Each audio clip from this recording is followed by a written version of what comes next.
Okay, everybody. I'm Hiroshi Nakagawa from Cleveland Clinic, US, and I'm co-chairing this last session, live cases #1, with the Dr. Dan Wichtre, and then actually continuing up to 7:30 p.m. So anyway, we see at least 4 very excellent, exciting cases. Dan, please.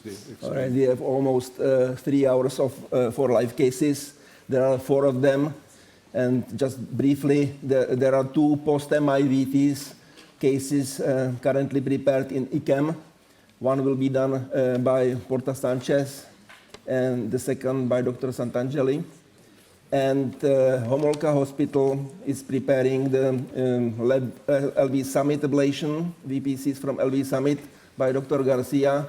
And Vivek is now prepared to demonstrate the case of electrical storm in dilated cardiomyopathy. It will be epi-endo ablation by using Alfera catheter. And they asked to be in live first because they are ready to do the epicardial access via some special new device.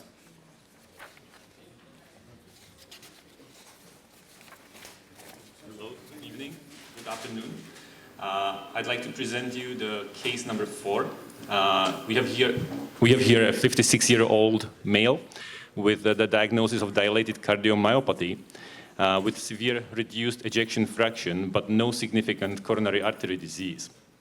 The patient has also atrial fibrillation, and since 2018, a BIF ICD implanted.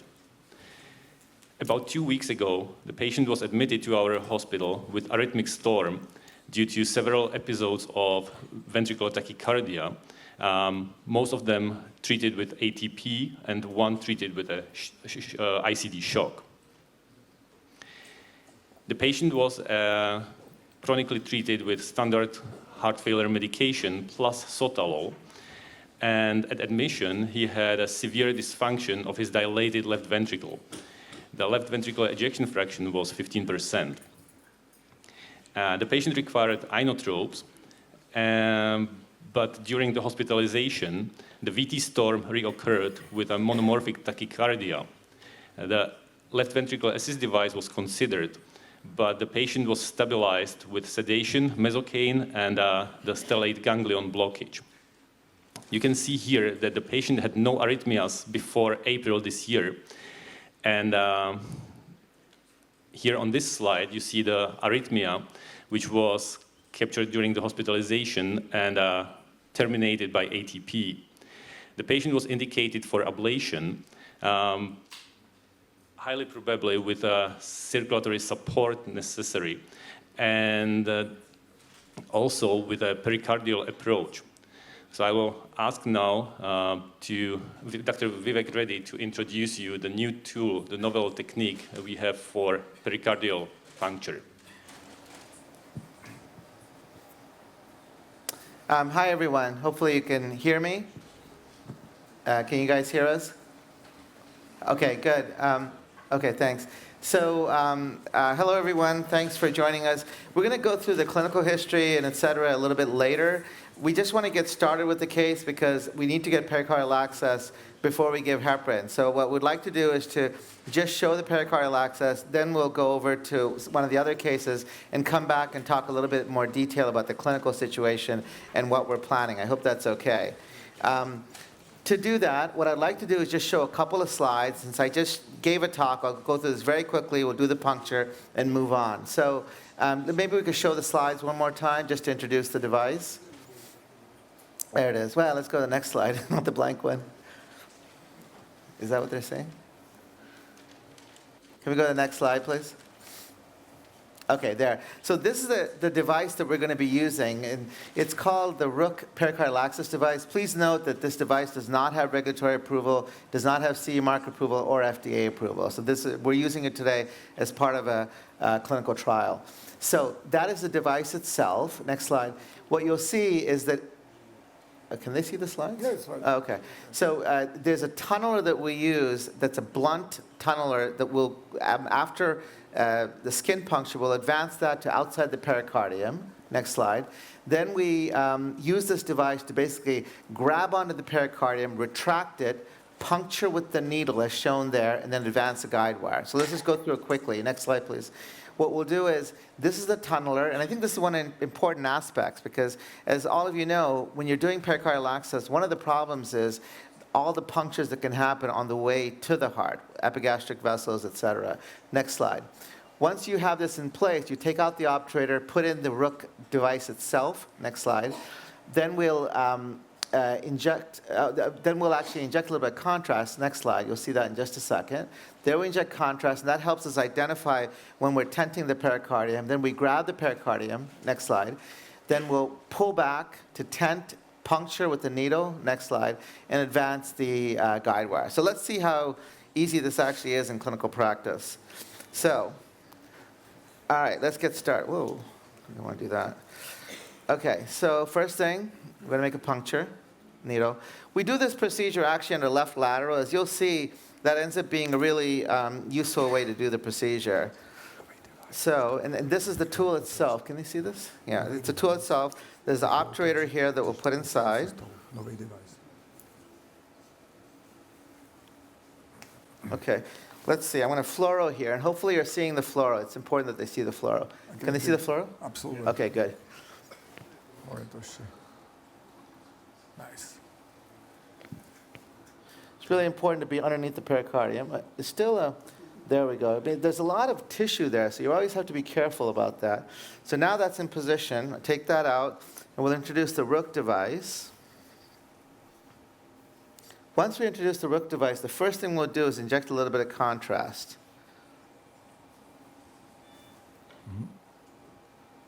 Okay. Then I like to preload the guide wire. It's always tricky because the guide wire flops around.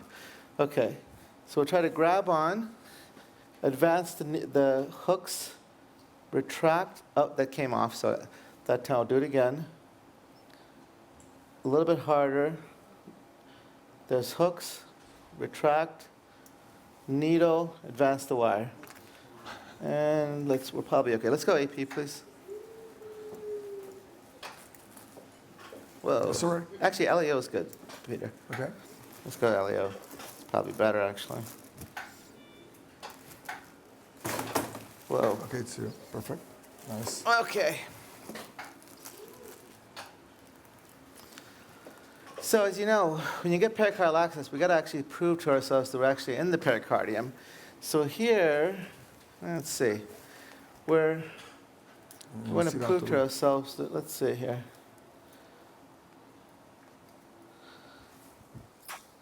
We like to see it go on the left side of the pericardium here. Let's go LAO a little more, please. Well, that's pretty good. I mean, it's hard to be over there.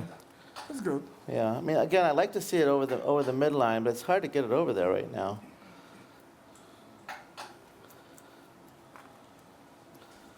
Yeah, that's good. I'm fine. Okay, so we're pretty fine. I mean, again, ideally, we like to see it on the left side of the septum, but I think I feel pretty good. So then we advance the dilator here. This is a micropuncture type of dilator. Then we'll take this out.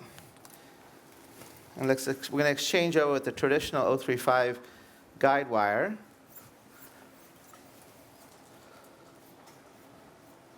There you see it going on the left side of the heart. Hopefully that was obvious to everybody. Can I have an empty syringe too, please? And we like using the deflectable epicardial sheath because we have a feeling that most of our action in this case is going to be in the epicardium.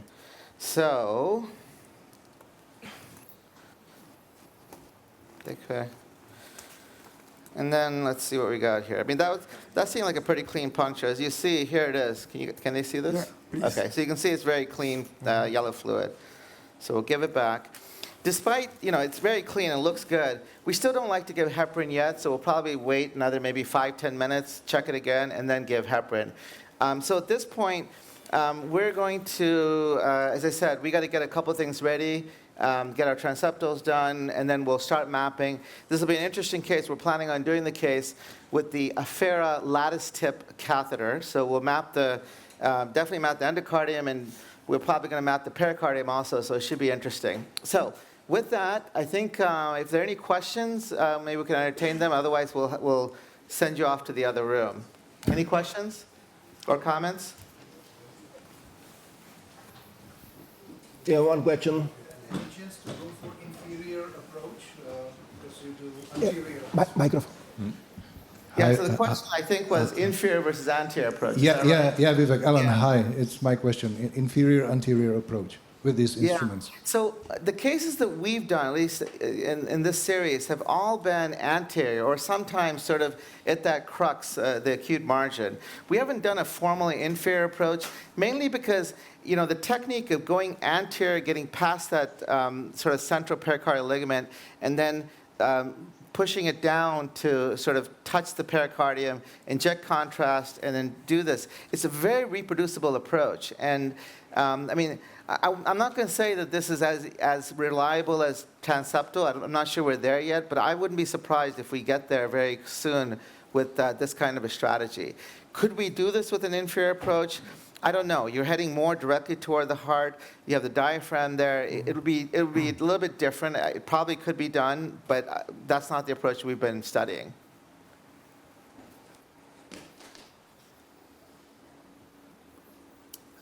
Another Okay, question. thanks, and we'll see you back over here in a little bit. Okay, send them over to the other room, Yes. I think. Alright, takže můžeme přepnout do IKEMu. To je jedno, to vyhoďte. Okay. So we are switching to IKEM post Okay, MIVT. so we are now in room 4 in ICAM, and I'm here with Pascal Santangeli and with Eva Borishincová. Can you hear us? Yes. Can you hear us or not? Oni mě neslyší? Yeah, Sorry? we can hear Yes, us. yes. Yes? Yes. There is a lot of noise, echo, and Okay, so I would like to introduce the patient first. Can we go next slide, please? So this is 70-year-old male with ischemic cardiomyopathy. He has obviously typical phenotype, diabetes, arterial hypertension, overweight, ex-smoker, typical for this region. And he had myocardial infarction back in 2010, and he underwent CABG. And he had then last year coronary angiography, which showed closed bypass on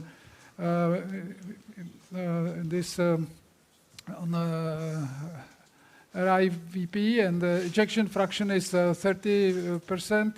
And there is a large akinetic inferior and inferolateral wall on echo. He was implanted with ICD, and he got multiple therapies since implantation. The average cycle length was around 300 milliseconds, and he's got otherwise NIHA class 2, no angina. He's on combined treatment, as you can see, for heart failure, also anoperine or aspirin, atorvastatin, and metformin for diabetes. So if we can go further, we see here is ECG. And if we go further, we have only until now, we had only these recordings from ICD intervention. As you can see, it can be terminated sometimes by ATP or sometimes by shock, and cycle length is between 300 and 335. So when we started, Eva did all introduction of catheters, and she did program stimulation, and she was able to induce this tachycardia, which was by 2 extra stimuli induced, and you see that there is some slight change in morphology of QRS complex. If you go further, there is this terminal part is now with this hump, and it was terminated spontaneously, but we had another one during mapping, which was the identical morphology, and there was very poor tolerability. Blood pressure went down to 40, 45. So we had to shock the patient because we could not overpace. And maybe we can show, because we were discussing today about echo, so I want to persuade as many as possible to use intracardiac echo in Europe. And so you see now probably, yeah, you see again transseptal puncture. You can choose not only do safe puncture, but you can choose going rather down and anterior, so against the appendage, because we want to go obviously to ventricle. If we go for pulmonary veins, we will go more posterior to see the veins. So you can really do puncture where you want to do, more or less. And if we can go further, yeah, you see already is a dilator in, and this is a puff of saline. You don't need to use any contrast medium. So the puncture is very reproducible, very safe, unless you do unless you select wrong place, which happens maybe 1 in 2,000 cases. Somebody does it and does not pay attention to anatomy. Okay, so that's for this transseptal puncture. In the meantime, before Pascal came, I had some time, so I used a Smart Touch catheter for single or point-by-point mapping, as we typically do. And you can see now maybe the map. This is a voltage map of the ventricle, and if we can show it, there is a large inferior wall scar, as you can see from voltage. These yellow points mark conduction system, and his, if we can tilt down the map, yeah, you see his cloud over there. We see conduction system, and then if we tilt up, then you see this large area of late potentials, and this is these violet points have exactly the same pace mapping as tachycardia with a long delay, about 100 milliseconds. So we believe that this area is very important for tachycardia. And then we have in apical area, we have also a lot of fragmentations, although not late potentials. And if you pace there with a small output, you have also very large delay, like 100 milliseconds or 80 milliseconds at least. But obviously the morphology is more like apical septal, which is different from that more lateral for clinical VT. And we decided now, this is for now what we have, and we decided with Pascal that he will use Octare catheter and remap this area with high density mapping, and then we can induce tachycardia and try to place the catheter in the area where we believe is, which is important for this tachycardia, and we will show you in next entry to this show, we will show you the result, I think, because we will work a little bit now on this high density mapping and on induction of tachycardia with mapping catheter in the place. So, but this would be, if I would do normal clinical case, I would just use this technology, and I would sacrifice high density mapping. For European physicians, I would sacrifice high density mapping catheter for the price of ICE catheter. So, because I believe that ICE is more important than high density mapping. So, but that's my choice. You don't need to buy it, but I would do it always like this. So, any questions or comments? We can show you maybe this pace map. Yeah, you can see the pace map for this tachycardia. That's more resembles the first one, but in limb leads it's completely same practically, and then there are some minor variations, but you see it's 88, and we have another one which is about 100 milliseconds, so it's in that lower part of the scar, and there is we also captured in the middle of the scar conduction system with very, very long delay, with very narrow QRSs, which is seen here on the left side. If you can show them the ECG, not map we've seen already. Okay, see on left side you see this narrow QRS complexes with very long delay. That's in the middle of the scar. And then you have also this which goes really up. So there are multiple channels of slow conduction in that area of this car. So we will see.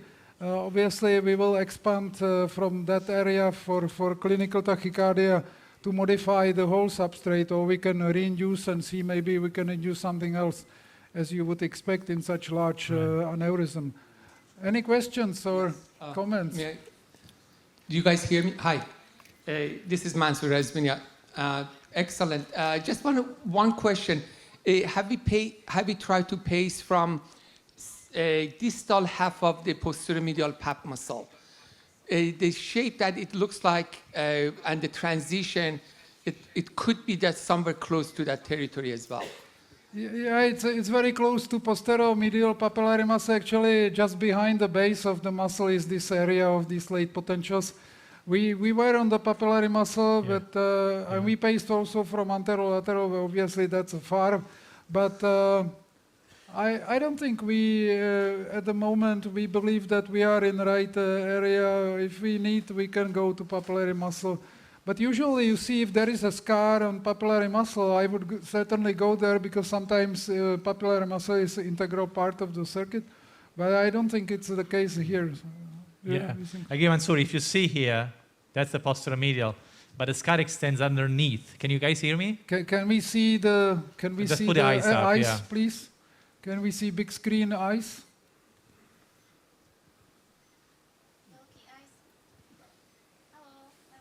Are you sleeping? Okay. Wake up. There you go. So Pascal is showing you something. So I don't know if you can see here. This is all the aneurysm here. On the septum is more represented. And it extends all the way to the septum here. You see there is wall thinning. But if you clock more, the first one is the pap muscle. And the scar extends. There is a basal aneurysm and extends underneath. So maybe it's exiting on the pap muscle. But maybe the machinery, if you look at the dark dots, that's basal to the pap muscle. So I think that's what, it's unlikely. I don't know, have you ever seen pap muscle involved in reentrant VT? I've not seen much. It's rare though. I saw. Yeah, it's rare. It's rare. But you can see sometimes there is a scar already and in visible. This case, yeah. And it's sometimes in the base or sometimes could be on the side of the papillary muscle. But yeah, it's not very frequent, but you can see certainly some cases like that. Okay. I don't know if there is any other question. We will continue with this plan, and you can maybe visit other labs because there are guys are doing something around here. They had running tachycardia, so it might be more interesting than now our mapping. If you agree. Yeah, of course. If Peter Peichel or Porta Sanchez has something to show just now, otherwise we may stay with you and see some of your activities pretty live. First I will do the introduction, then the eyes, then the inside, and then the pruka. Mají teda něco tam? Okay. Hello. Do we hear ourselves in the auditorium? Can you hear us? Can you hear us well? Yes. Okay. Hello. So welcome. We are in the EP lab number 3 in ICHEM, and we were already working on ablation of ischemic VT, which turns out to be quite complex. So let me first introduce the patient to you, just to have an idea. So he's a 75-year-old male with ischemic cardiomyopathy, very old myocardial infarction. To be honest, 26 years ago, he suffered from myocardial infarction of the inferior wall. There is a scar. And there's a lot of thinning of the wall. Since then, he had some PCIs, but there's nothing to revascularize anymore. He has a permanent AF, hypertension, diabetes, some kidney disease. And he underwent the implantation of ICDs more than 20 years ago, and there was a new lead had to be implanted about 6 years ago. He doesn't have that severely injured ejection fraction. Ejection fraction is about 40, but there's a large scar inferiorly, laterally, which will be shown later on. But he has a severe to moderate to severe mitral regurg, severe tricuspid regurg. His right-sided heart is quite large, which is probably something to for Transseptal important. There is no thrombus in the LV. There was no thrombus on the CT, which he had. The medication is probably not that nice, not that important. So if we move that to the next slide, he's already on anticoagulation therapy. This is some of his VT episodes. So they range something from 187 to 200. Some of them are terminated by the ATP. If we move to the next slide, this is from autumn. This was during December last episode he had in March this year. So you can see this is acceleration to some different rhythms and then quite a faster VT of 200 and terminated by shock. So when he came into the hospital, can we move to the next slide? He has a permanent AF with some LBBB morphology, which is a little bit new. He hadn't had that before, so he might be also considered to upgrade to CRT, but the ejection fraction is not that bad. So I believe the VTs are the main problem currently. So if we started the procedure, we work in the general anesthesia, we introduced that our primary kind of access was Transseptal, and for that you need a transseptal puncture. But there was one thing which is not usual. If you switch to echo, I would like to show one thing which is not usual and which is interesting. So if you go to echo, so I don't know whether this is that visible for you, but we first check for the thrombi in the left atrial appendage, which is something that may happen. He was anticoagulated, so this we don't expect, but there was additional finding. If we go to the number, I don't know, what was this, more, 9 or 9, I believe, number 9 is the one, and number 10. So I don't know, maybe number 10 will be, okay, now maybe hopefully you see it, maybe number 10 will be even better. So this is something, thrombus in the junction of the SVC and right atrium. Usually there are some, but this is quite large. He has no signs of infectious endocarditis. And to be honest, I believe there is a kind of thrombotic occlusion of the superior vena cava because we couldn't really get there with anything for the dragging down for the transseptal puncture. So there is some probably thrombotic occlusion of the SVC. It's not that relevant for us right now, but for the transseptal it was make it a little bit more difficult to have the sheet above there. But we did it. We moved to the number 11, which shows you transseptal sheet. We try to aim for the LV axis, low and anterior. So this is just every small steps are important. Like this is to brief you what was happening here. And then we start to do the mapping with the HD grid and the LV, and Andrew will tell you about what is happening. So the first Can we move to the inside? Perfect. Yeah, so the first step of what we do is to have some pre-procedural imaging. Ideally, we like to do an MRI, but this patient has an abandoned lid of ICD, so it's impossible to get an MRI. So we got a CT scan, and the CT scan that you have here is reconstructed with the other 3D software, looking at the wall thickness. And also, you can characterize the presence of fat. So if you, Laia, could you kindly show us the fat as well? Because this may play an important role. And you see here how large is the area that has been changed, replaced fibrosis by fat. And this is something that we see with very evolved MIs, and it may have an implication. So with all this pre-procedural planning, we look for channels, show us the wall thickness. Channels with preserved some wall thickness inside the already thin area, and we saw that pre-procedural. So to be able to use that, we need to merge our electroanatomical mapping with the CT. So one way of doing it is to collect data from the right and left pulmonary artery branches, and then also go to the RV apex, and with those fiducials, then you merge the data of your CT. What we did for this case, since we already had the transseptal done, was to collect data from the left atrial appendage, from the left atrium, both right and left veins. And when we accessed the LV to collect a more anterior part of the anatomy, the patient went straight into ventricular tachycardia. So we terminated it, but then it restarted very easily. So this is usually the case for live cases, that you have a plan A, and then you have to switch to plan B. and since then, now we have been able to map one of the ventricular tachycardias. So if Laia, could you kindly show us the propagation map and some of the electrograms that we got with the HD grid? So the way we set our window was with OT near field, and we created an activation map. The patient could tolerate the VT quite well. And you see here two main things. One is that with the emphasis map, you see that some of the areas are low frequency. So maybe those are areas that are protected by fat, giving us a more far-fieldish looking electrogram, but also we were able to see quite a lot of the VT circuit.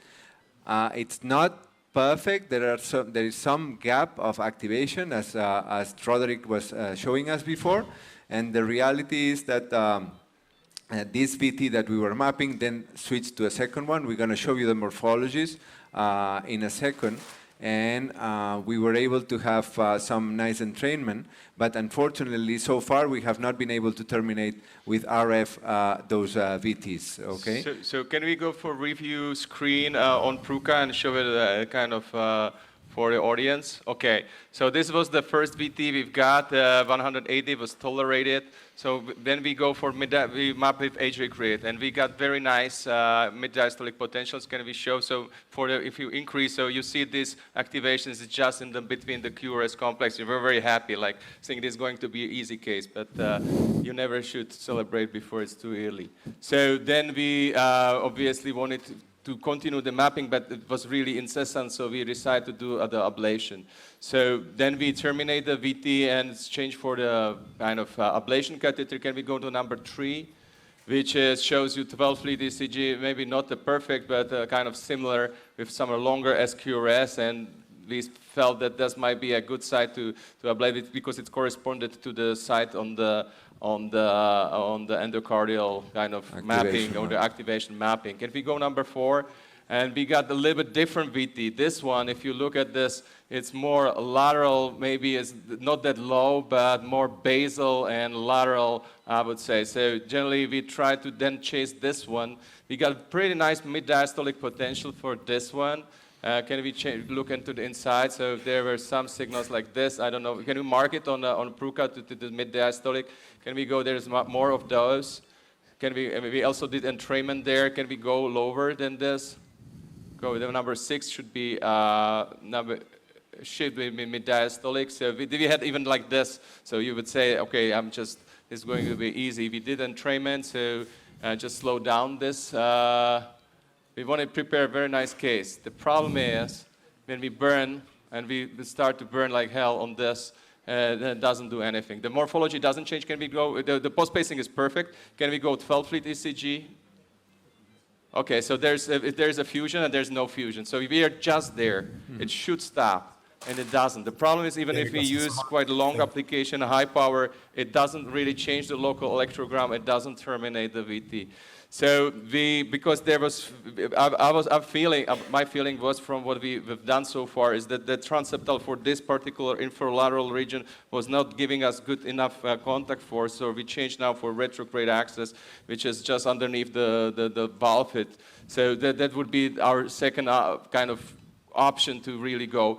As was shown on the CT, there might be this fat that is protecting somehow the circuit and not allowing us to really deliver RF. So maybe longer applications or higher output, just be on the still safe side would do, and we'll see how far it goes. So this is where we are right now, and although we have a perfect signals, perfect entrainment, we are not able. We burn already. Can we show this the kind of series of lesions we did, and so far didn't terminate the VT, although we show us the lesion tried really heavily.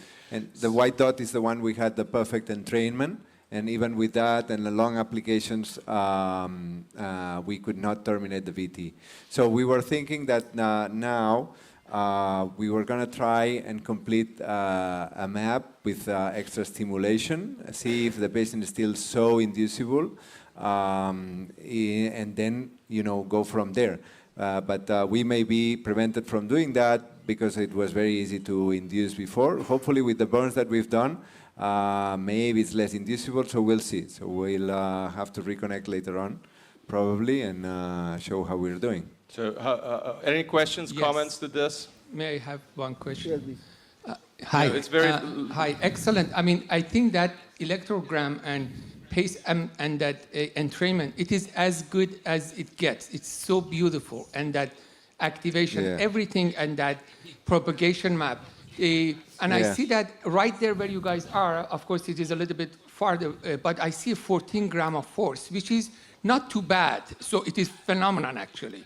14 gram of force. It's not like 1 or 2 gram. One other option would be just if this is maybe much deeper into the tissue, maybe would you consider the half normal saline? Do you think that staying there with half normal saline for a while, could this be penetrate a little bit further inside the tissue, and hopefully you would be able to get it? Yes, then you enter into this, going deeper into the scar. So one option, to be honest, we are experimenting right now here. I'm not sure that we are going to be able to do it this evening, is to use pulse field, this Centaur regenerator, just hoping that it might just get a little bit deeper because it may overcome this fat area. They'll have maximizing the thermal effect of the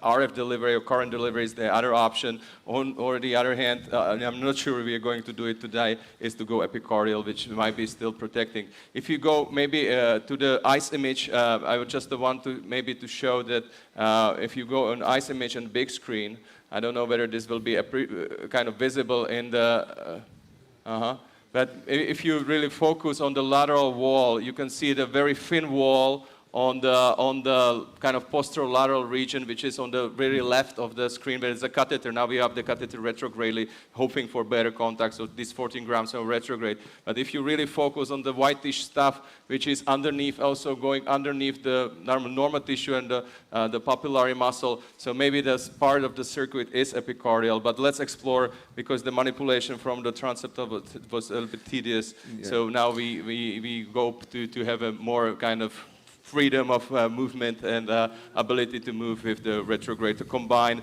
Sometimes you may need it because it's just a matter of kind of axis and kind of angulation of things. So that's our first choice, to have a better kind of freedom of manipulation. But the signals, the entrainment was good, so we know that we are very close, but we cannot really get the whole circuit, or we just cannot terminate it. But let's see, we are still on the way, so it's not finished yet. Peter, can you hear me? Hello? This is Hiroshi. Hi. Hello, can you hear me? So Yes, we can hear you. Can you hear me? Hello? Yes, we can hear you clearly. Okay. This is Hiroshi. Do you see any attenuation, elimination, that's the diastolic potential by ablation? Very little. That's the issue, Very Hiroshi. little. If you go for now review screen, if you go for review screen and just keep the review screen what it is, just keep the review screen, please give us for the regie. Okay, so you see there's a large electrogram in between. Do you agree? Yeah. And we had a perfect entrainment there. So if you go to the right, just keep moving to the right, because there will be catheter ablation, hopefully, and we start to ablate. Can go. Show. Have to have some effect. Okay, that was the start of the application. Maybe to the left there's this artifact.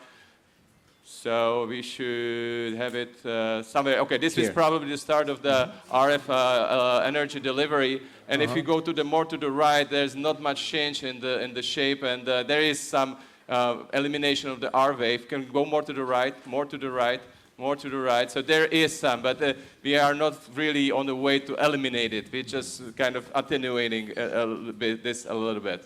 Yeah, I agree. Somewhat attenuate, but still you see high frequency component.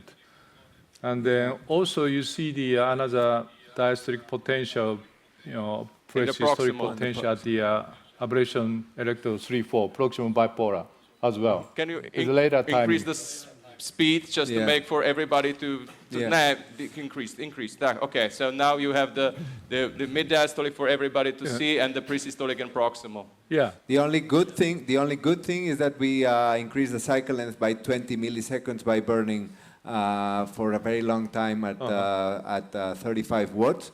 So that gave us some hope. Yes. Okay, at least still there. I mean, somehow affected, but not enough. And then No. cycle length prolongation, it's good sign, but we gotta penetrate more, right? Or extend it more. We don't know north, south, east, west, which direction better, you know. Looking for the residual diastolic potential or lead potential surrounding area. I have one quick question. Yeah. Mansur Resminia. As Dr. Nakagawa just pointed very elegantly, if you can see that between your ablation 1, 2, and 3, 4, there is a significant delay between those two. So it looks like that maybe, as Rod always talks about it, maybe we are going that hyperbola, maybe we are going to the exactly, coming to the epicardium, coming back, even in that very particular, even very tiny little bit, between the 1, 2, and 3, 4, significant delay. Yeah. So chances are that probably ultimately, if nothing helped, probably ultimately for another case, another day, maybe epicardial would help. In fact, there is, if we propagate the map, the end-side map of the tachycardia, there is a bridge of timing where there is electrical silence now, and then it reappears like a focal thing later on. One of the things that prevents us from going there fairly easily is that there is the insertion of the papillary muscles, and there is some data in the literature showing that also that location is harder to reach. So we're hoping that now, from the retrograde approach, we will be able to deliver better lesions, probably longer lesions, to penetrate further in. But that layer of insulation of the fat is really telling us that the non decrease in the amplitude of the electrograms is really telling us that this is not behaving as something endocardially. Any other comments? Dan is speaking. How was the signal at the ablation site? I mean, in sinus, if you have... No, if you're more or recorded- less there, just so I can show you. You do have it now. We were not able to actually gather too much info because it was mostly during VT that we were able to map. There is a late component there. So maybe we can, now we can go even higher contact forces, but it was something like a late potential. It was not really late, but some kind of at the end of the QRS complex. So maybe we can also start to try to do some pacing to really see the decremental activation. If you want to check 600, can you pace 600, 350, see if that has a decremental property? We may go into VT, but it's worth trying. You lost it now. It's not that There's a little thing there. Now you have it. Can we do S1, S2? So 6 beats of S1 at 600 and then an extra at let's say 350. See if we capture.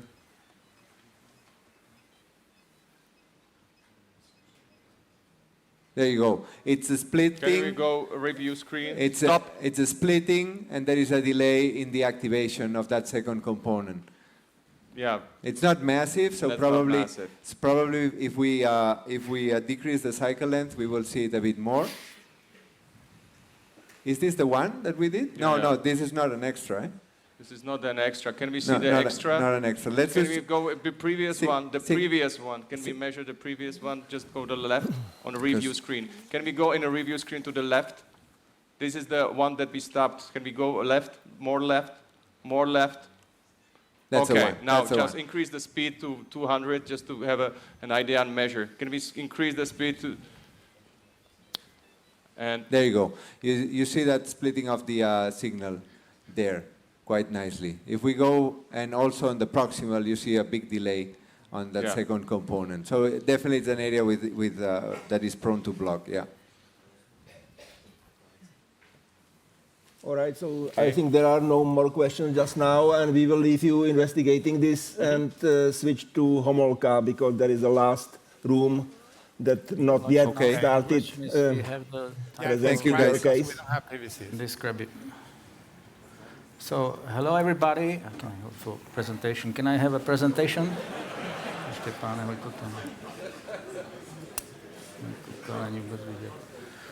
Okay, so hello everybody. So See you from Homolka from idiopathic PVC case with Fermin Garcia, and we have Toshi Funasako here as well. So the plan was Summit PVC, but unfortunately we have no Summit here, but we have some difficult idiopathic PVC from around aortic cusp or below aortic cusp for intramural near after previous failure of ablation in other hospitals. So maybe even this is interesting as well. So this is a 73 years old male, little bigger one, 192 centimeters, diabetes, long time history, but not very symptomatic. But after let's say 2 years ago, it was more symptomatic with some weakness, hypotensive episodes, no room for antiarrhythmic drugs. And even TTE was normal previously, now coming with such a kind of dysfunction, systolic dysfunction, about 45%. LV is not dilated, calculated to this man.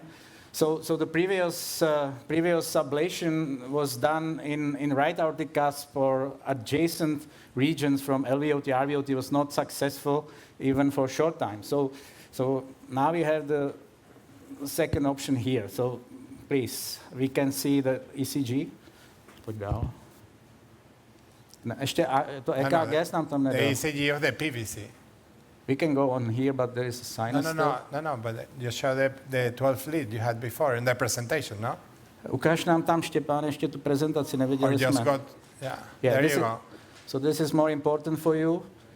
So if you see this, doesn't look too complicated, like very high amplitude 2-3 AVF and little positive lead 1, and the transition somewhere between V2, V3.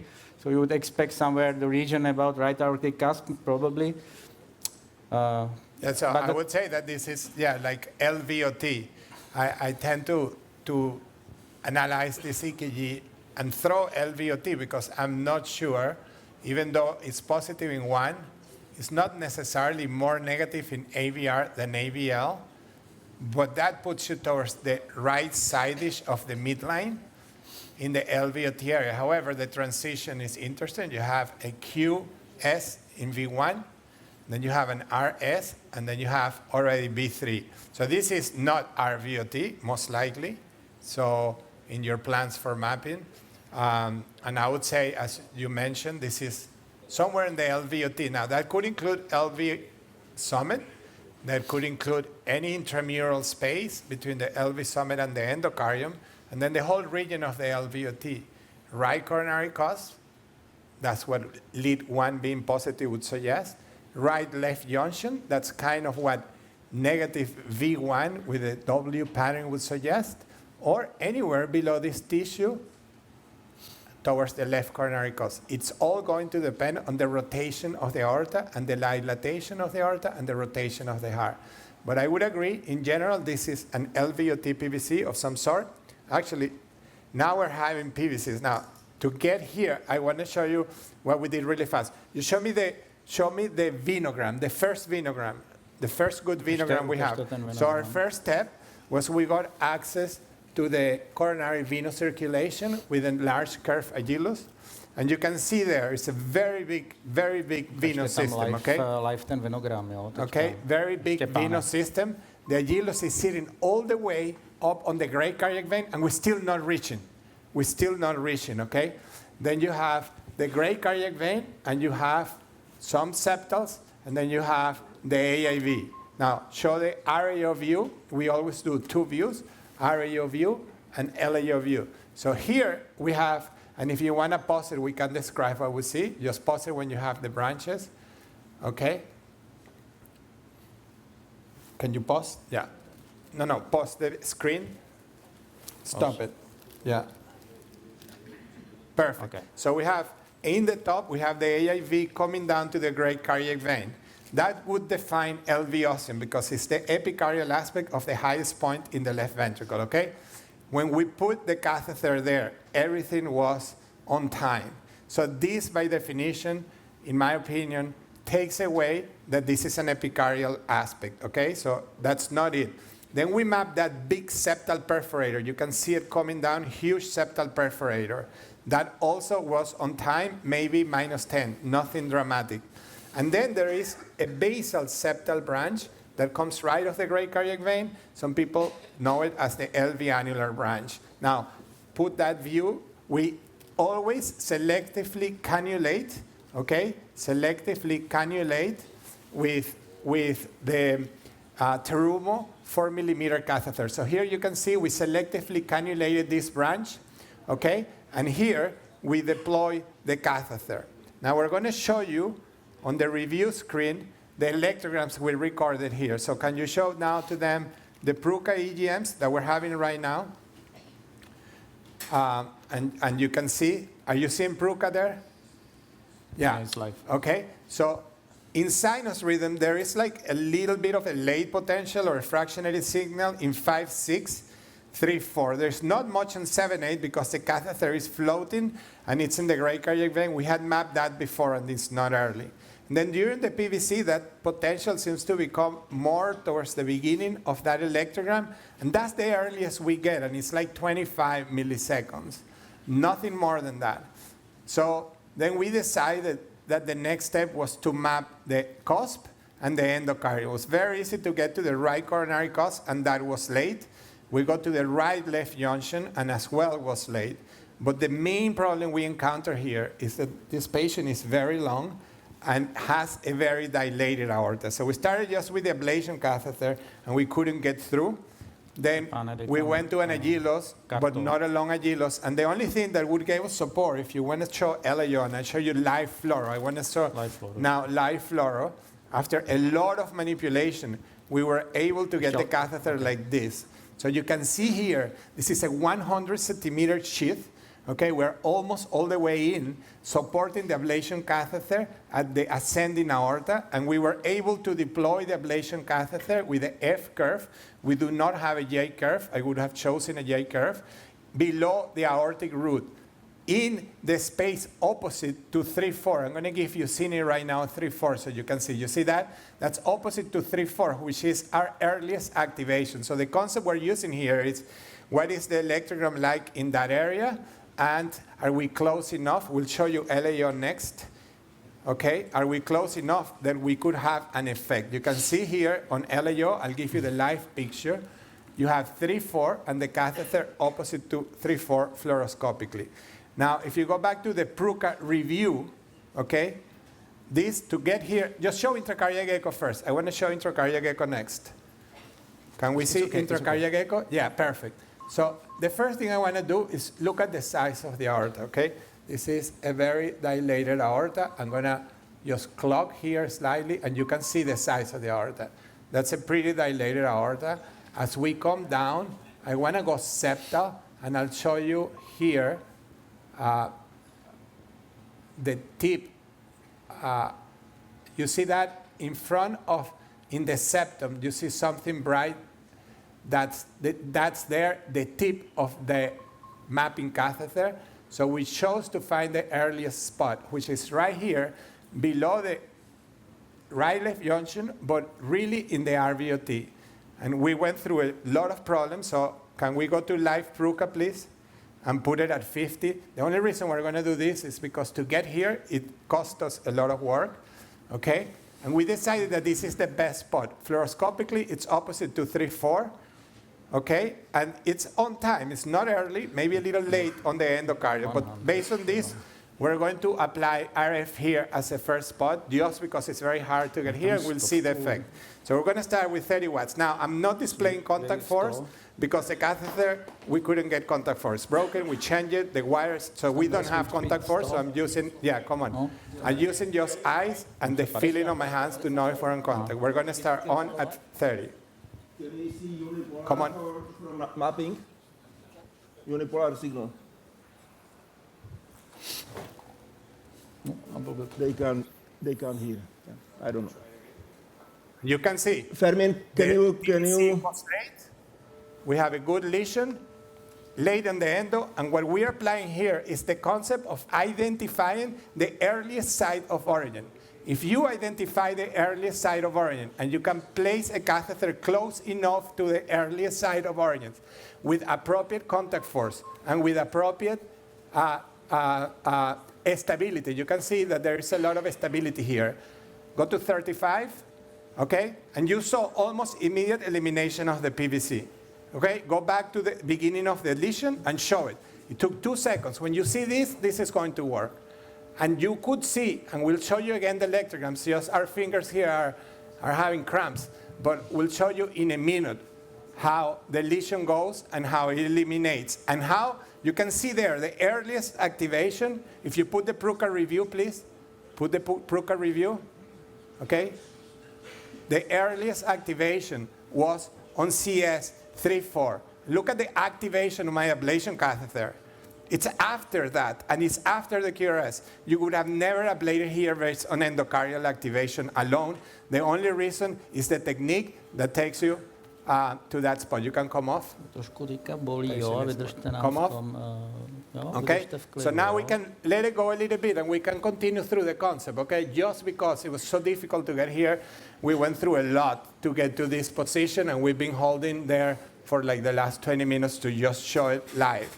But let's go back to the activation, and my colleague is showing you the intracardiac echo of the exact location. You have to be right below in the top of the LV ostium, right there, and you have to have good contact. You see how that catheter tip is not moving? Even though I don't have contact force, I can tell that this is in good stability, because even the patient is not breathing and everything is supported by the sheath, and of course you have to pinch it with your fingers. That's the cusp, so you can clearly see we're not above the cusp, and as he counters a little bit, counter slowly, you see the catheter right there, and that's right at the top of the LV ostium. It's not in the AMC. The AMC is posterior, so this is not AMC. This is below the cusp region, and you see, that's it. Okay, I'm gonna show you this view. Since we fall out, I want you to show the long axis view, which is also a good view to see on this. Okay, you can see there, right here, you see that there. We're gonna come down a little bit. You see how difficult it is to keep the catheter there in contact, and the rotation of the aorta as we clock. That's the LVOT, and that's the catheter right there pointing up. You see it right there. So now, by definition, this is not LV summit. By definition, this is not endocardial. Rather, it's intramural. And we identify the earliest site of origin. I agree with Frank Bogon in his publication, I think it's last year or 22, in which one of the main things that defines success in PVC ablation is if you can find the earliest point of activation. Once you find the earliest point of activation, if you want to advance the eyes into, because I only have one hand, advance it into the RVOT. Once you identify the earliest of points of activation, then based on eyes, based on fluoroscopy, based on the mapping system, you have to pull back a little bit. You're too far up. Pull back, find the tricuspid. No, pull back. Once you're there, you design your strategy. This is an anatomic strategy in which you identify the site of origin by mapping the venous system. I wish we had a catheter that we could ablate from the venous system. And my first goal is this. It's be opposite to the earliest site of origin. Why? Because if it's, I got it. Because if it's close, okay? No, you're too high up. If it's up, okay? If it's right opposite and your distance is less than 1 centimeter, maybe 0.5, you're going to have success, which is what happened here. And you can see here, as we come up in the LV, this is the left ventricle. That's the catheter right there. You see it? And now we have some PVCs.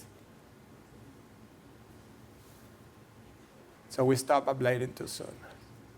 And hopefully it works. Now, if it doesn't work, wait, don't. Yeah, no, wait a second. I don't know where I am. I need to find eyes. Yeah, that's good. You can come on again. This time 30, start 30 and then go to 35. Go ahead. Yeah. Fermin, can we see unipolar signal from mapping catheter? Yeah. Can you just go to 35, please? Dané, ještě jednou, jaký katetr? Unipolar signal.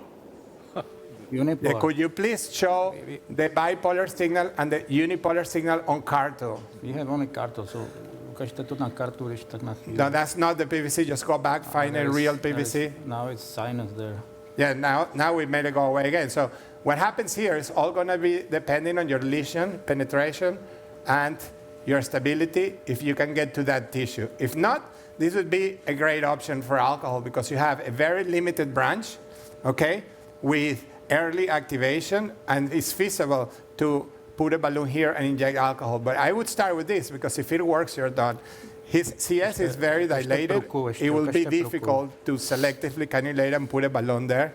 Now you can see, I get the sense sometimes with Q dot in the ventricle that you have to go longer to get a wide area of a lesion. So we're going to stay here. How many seconds we have? How much? 35. Okay, that's good. You're 35. What temperature are you getting? Okay, so did you get any impedance drop?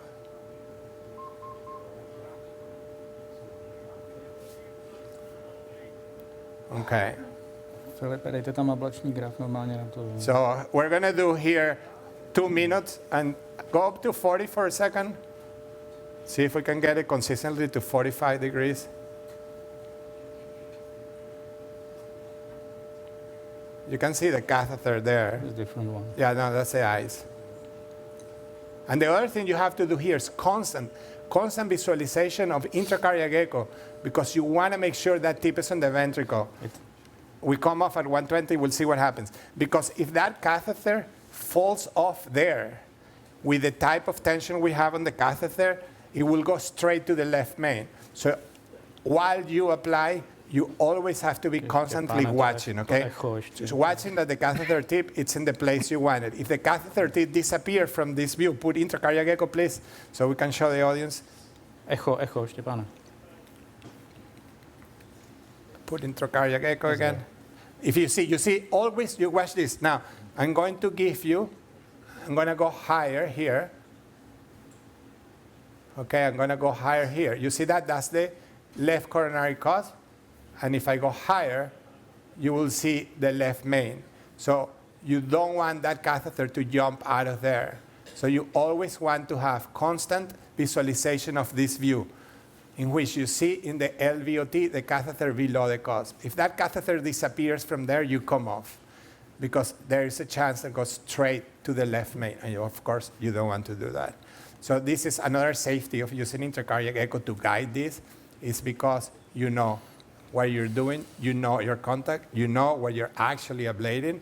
Remember, this patient failed a prior ablation. I'm convinced the main reason you failed in this case is because you don't have good contact in the area of interest. Now, granted, we never had really an early signal in the endocardium. It was intramural. So I don't know, we can open to discussion. I don't know if my colleagues wants to say anything right now, but happy to take questions from the audience. And I don't know if we're doing that. One question. Fermin, as always, excellent case. One question, I may have missed it. During the PVC, you guys also check the left coronary cusp as well before going underneath? Just to look at the left coronary cusp. We check the non-coronary cusp. The left coronary cusp, not the non-coronary cusp. Yeah. The left coronary cusp with the octave as we were reconstructing the anatomy. We didn't have cartosound for this case, so we kind of reconstructed the anatomy with the octave, and we checked the right and the left coronary cusp. There was nothing early on either cusp. Gotcha. Thank you. All right, so if there are no more questions, ICAM is ready for next entry, and we may switch there. One case of the Fermi. Okay, we're going to have to do more here. Already. I'm sorry. You can talk later. Oh, here we are. So, in the meantime, we did some mapping with the octarray, and Pascal will show you what we came across to. Yeah, I'll be briefer than Fermin. So we position the octarray in the area of dense scar. I think that's important actually because it minimizes ectopy.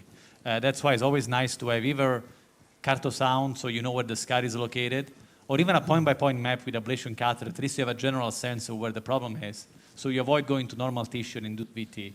So here now, I don't know if you can see the map, the octarray is positioned in the center of the scar there, where the lay potential, whereby you can see, if you go live on Pruka, you can see definition of lay potentials there. that is nicer, of course, because of the benefit of smaller electrode and tight inter-electrode distance. I think that's not the right one. Let's see. Can we run just online screen from our place? This is not from our lab, is it? No, it's not. No, that's not. There we go, right there. I don't know if you guys can see, but there is like lay potentials on the blue spline, the green spline, the kind of like orange spline. So these are all located there, in that location. So, and what we did here, we induced VT from here. And we have pace map first. And we also had pace map, yes. If you can go to the review screen there, now. Right there. So here you see when you start pace mapping, so keep going rightward. So it's actually, the match is okay, it's good. And if you go to the intracardiac, you see there is a lot of delay also in the intracardiac between the pacing stimulus and the other electrograms that you see. So we're really on top of what Rod has shown today, a line of block there, which exacerbates, of course, because you're pacing inside the scar. And you can see it with a multipolar catheter better. So once we know that, then sometimes a match at 600 can be a little bit different than VT because of cycle length variability in QRSs. So we induce VT there, and there we go. And we had a slightly different morphology, but I mean overall the same zip code of the VT, so it's not too bad. If you come to the intracardiac, there was like a diastolic activity that goes, if you go to the green spline, you see the diastolic, the blue, and then the white one is also diastolic. So honestly, this in general is plenty of information to start the bleeding, but we also try to do entrainment. And every time we did entrainment, if you go forward consistently with a single beat, the VT essentially terminated. There, you can notice there it's actually fused, but you see, if you look at the orange spline in VT, as opposed to the first capture beat, the late potential changed position there. So that means we're changing something, and that's exactly what happened. So the VT terminates because we're not reproducing the VT activation. So it's a great sign. With a single beat, we change everything, and we terminated. The VT actually stopped after that. And so I think we have enough information to start ablating, honestly. I don't know if anyone has any question.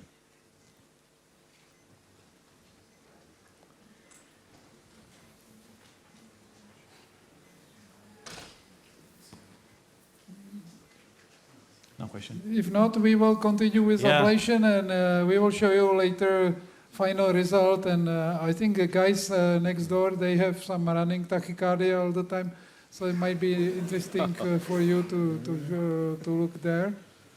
We will start ablation, or if you want to stay with us, it's fine. We can start ablating too. We exchange here and we start ablating. But you see, this is an activation map. But essentially, we need to ablate the entire area here, because between the red and the blue, can you show the map on the Carto? On the live screen there. Carto. Yeah. So between the red and the blue, there is a line of block. That's why you see compression of colors there. So that's potentially an isthmus boundary. So we have to ablate on both sides. And then the end point is elimination of these electrograms. You can either remap with this, or you can also show without output pacing with no capture. All right, should we start? Yeah. Yeah, good. No changes. It's okay, we change. Let me just undeflect the sheet. Just relieve it. Yeah. Můžeme pustit tady proplach. So we stay still online? Yes, yes. Okay. We will stay. We will stay with you just to see, for example, compare the electrograms from mapping catheter compared to those we have seen on multipolar mapping. Can you repeat because we did not hear you? Now we have a higher volume here, so we will stay with you for at least 5 minutes because we have enough time. Yeah. And then we will switch for Peter Peichel lab. No problem. Sheet. Yeah. Okay, good. So we are exchanging now the octapolar catheter for ablation catheter. We have Maybe should read 0. bidirectional. Should go DHM. Yeah, we can zero it. We have Smart Touch, STSF, orange curve. Yes, tilted. Bidirectional. Here we usually use unidirectional, but Pascal wanted to have bidirectional. There you go, you can zero here. That's fine. So we will do zeroing now to have no contact in the atrium, and we can start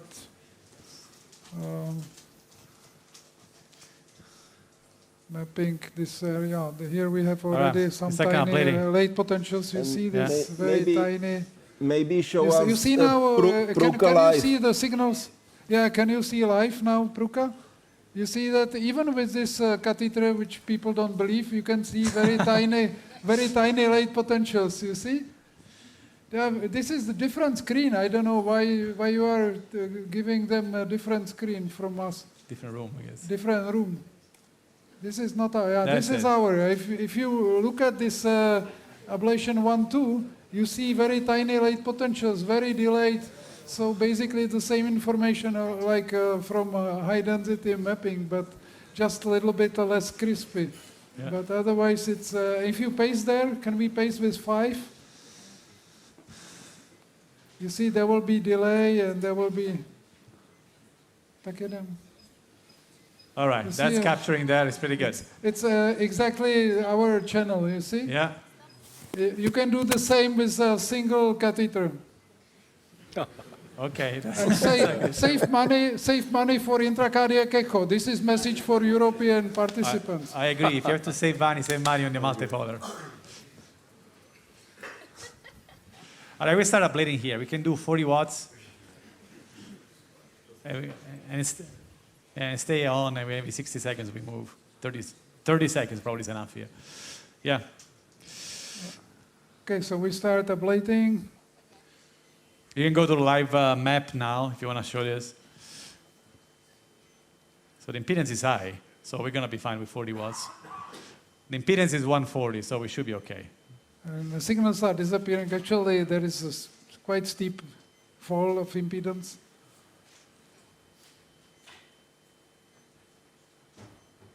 So I guess 30 seconds is enough here for per spot. So we're going to start ablating the whole area. But usually I continue ablating and I can move around. So you will move. Okay, Yeah. so they should keep... No, they can keep ablating. Keep going. Don't worry. That makes it faster. I do also. So. No, it's faster because otherwise... And you lose your voice saying on and off. So save on your voice. I think basically this is what we have, and we will continue modifying the substrate, so it's probably not so exciting at the moment. So if you have something better to see from the other lab, it's okay. We will show you then the result. Stay on. We can remap with Octaray at the end to see if there are really some remnants left, but I don't think so. Because it seems to go away very quickly, and it's a subendocardial here, or even transmural in some part, but the channels are not really big, so that's why we have such a lovely late potentials with slow conduction. Yeah, so we're going to ablate on both sides of these late potentials here. Every 30 seconds you'll see impedance spike because I move, so don't worry. You will switch. There you go. No more questions. Yeah. So we are ready to switch to the other room in ICAM, yes? All right. Yes, sure. So see you later. Good luck. Yeah.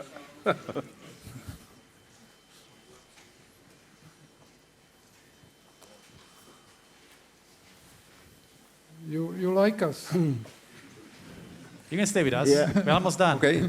Peter, I can do we see hear you. ourselves? So maybe just to update you, the main problem here is the morphology of the tachycardia is changing. There are different tachycardias, which is not makes the activation mapping very, very difficult because they are sharing something common, but they have different exits. So then the activation mapping turned out to be difficult. But let's say what we have is, so this was the first VT. Can we go number 10 first in the review screen? So we had this one, number 10. And when we go intracardiac, can we show intracardiac ablation and go to 200? So if you highlight, maybe separate the distal and proximal, what you see is that ablation. So there's a large electrogram in proximal, but not in distal. And the proximal is very early on. And when we start to ablate, it's probably, and I can show also the ICE image, that we were somehow, something to do with the papillary. So the proximal bipole was on the papillary or somehow embedded. The distal was at the base of the papillary. The distal was not interesting. So what I was doing during this application, I was pulling back slowly. And if we scroll towards the right side, we terminated at one point the tachycardia. Can we go to the 11? And can we slow down now? Slow down. So there's unfortunately pace beat from the ICD, but if you really follow, you can see that was not termination of the tachycardia. So there was one VT, and on the map, on the NAVIX map, if we change to the NAVIX map, we can show this where the VT1 terminated, or this one terminated. So can we go to global kind of? Show us the propagation, Laia. And maybe and then we have this VT2, which is slightly upper. So this is probably the VT2, which we also terminated with this retrograde approach. So this is the activation during the VT2. The VT1 was the lower point. Play it again. Down there. Mm-hmm. Play it again. Okay, there you go. So now what we saw here, it was that the pattern of the VT change, but also there is no way we can map the whole diastolic pathway. What we see is an exit, right? It's just like a focal breakthrough. So we went there, and one of the fascinating things, if you go back on the Pruka, just for a second, we could see at the beginning of the application. No, this is still the VT1 or VT2? That last one. Go a bit faster. At the beginning of the application, you see how that tiny potential on the distal part was not consistent in terms of timing from the QRS. So this was truly a passive area. And Peter rightly pointed that by pulling back, we got this nice signal, and then we terminated the VT. And then we have the additional one. So this is lower one. And then we have the additional one, which is slightly above. Can we go number 12? OK. So before the termination, obviously. And we have this one. Also, there was some activity, but this was higher up with the much more positivity in lead 3 at the end. So it was more lateral. So now, because we are chasing different VTs, they're quite slow now. I believe the time is to bombard the whole area in between these exit or successful ablation sites and see what's left, because we keep inducing different exits, and it becomes kind of, we wanted to show you the EP, but at one point in time it's better to kind of do the therapy itself. By the way, we also checked, and there was decremental conduction here, just so you know.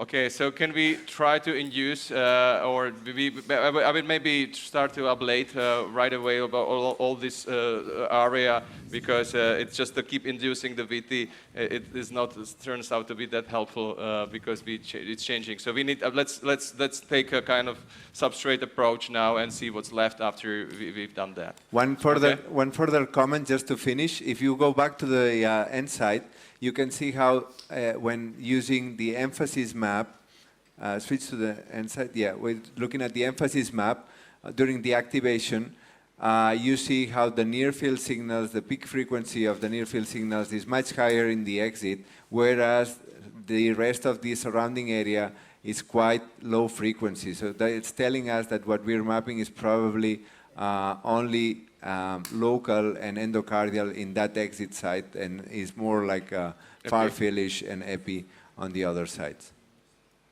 Are there any comments from the audience? Somebody wants to scrap in? Hello? Peter, this is Hiroshi. Yeah. So this time the ablation eliminating or attenuating the diastolic potential and the terminate tachycardia, that's actually clean termination, all right? Yeah, I see the diastolic potential is significantly attenuated, then terminate, correct? If you might look at yes.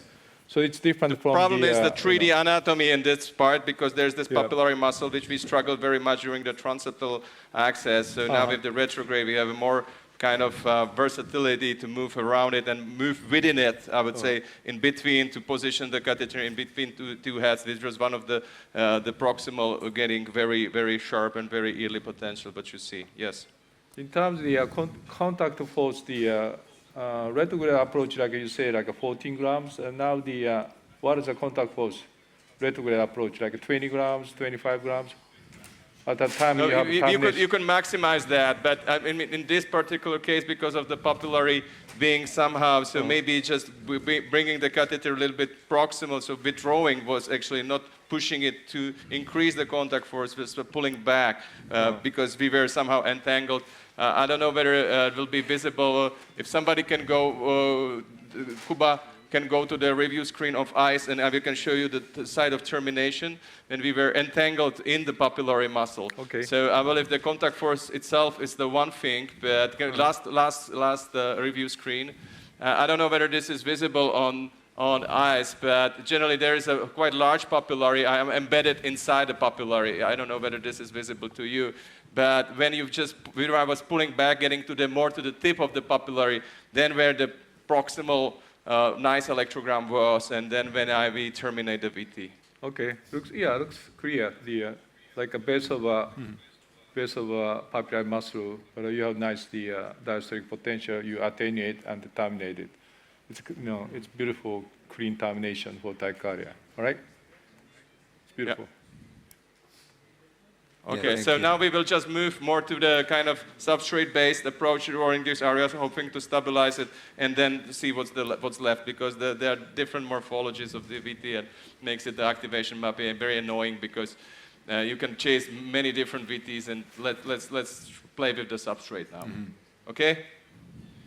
Okay, so let's start to ablate. Can we go real-time view on the ICE?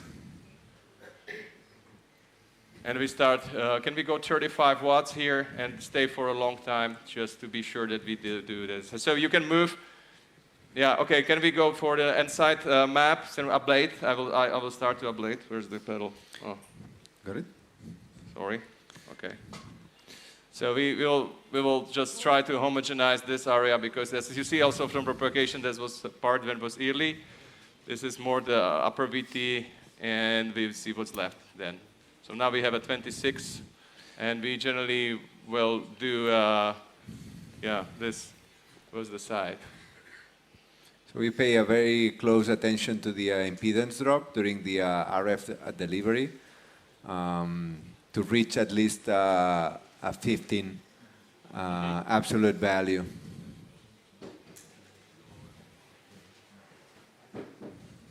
Okay, so So we were told that we are supposed to continue, so let me just go a little bit. I have to somehow get loose from this side.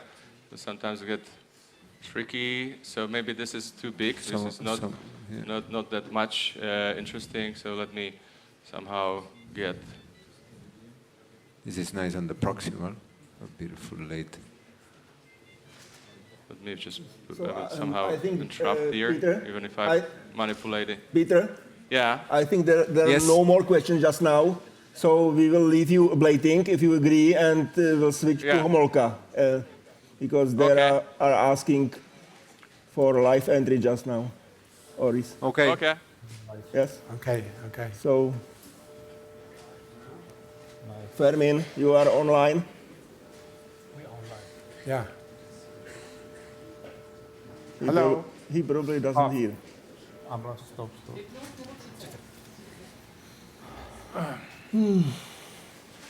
Hi. Anything you guys want to say? What we did is we had a couple of PVCs, and we were not sure if we were having good contact or not. So we switched to a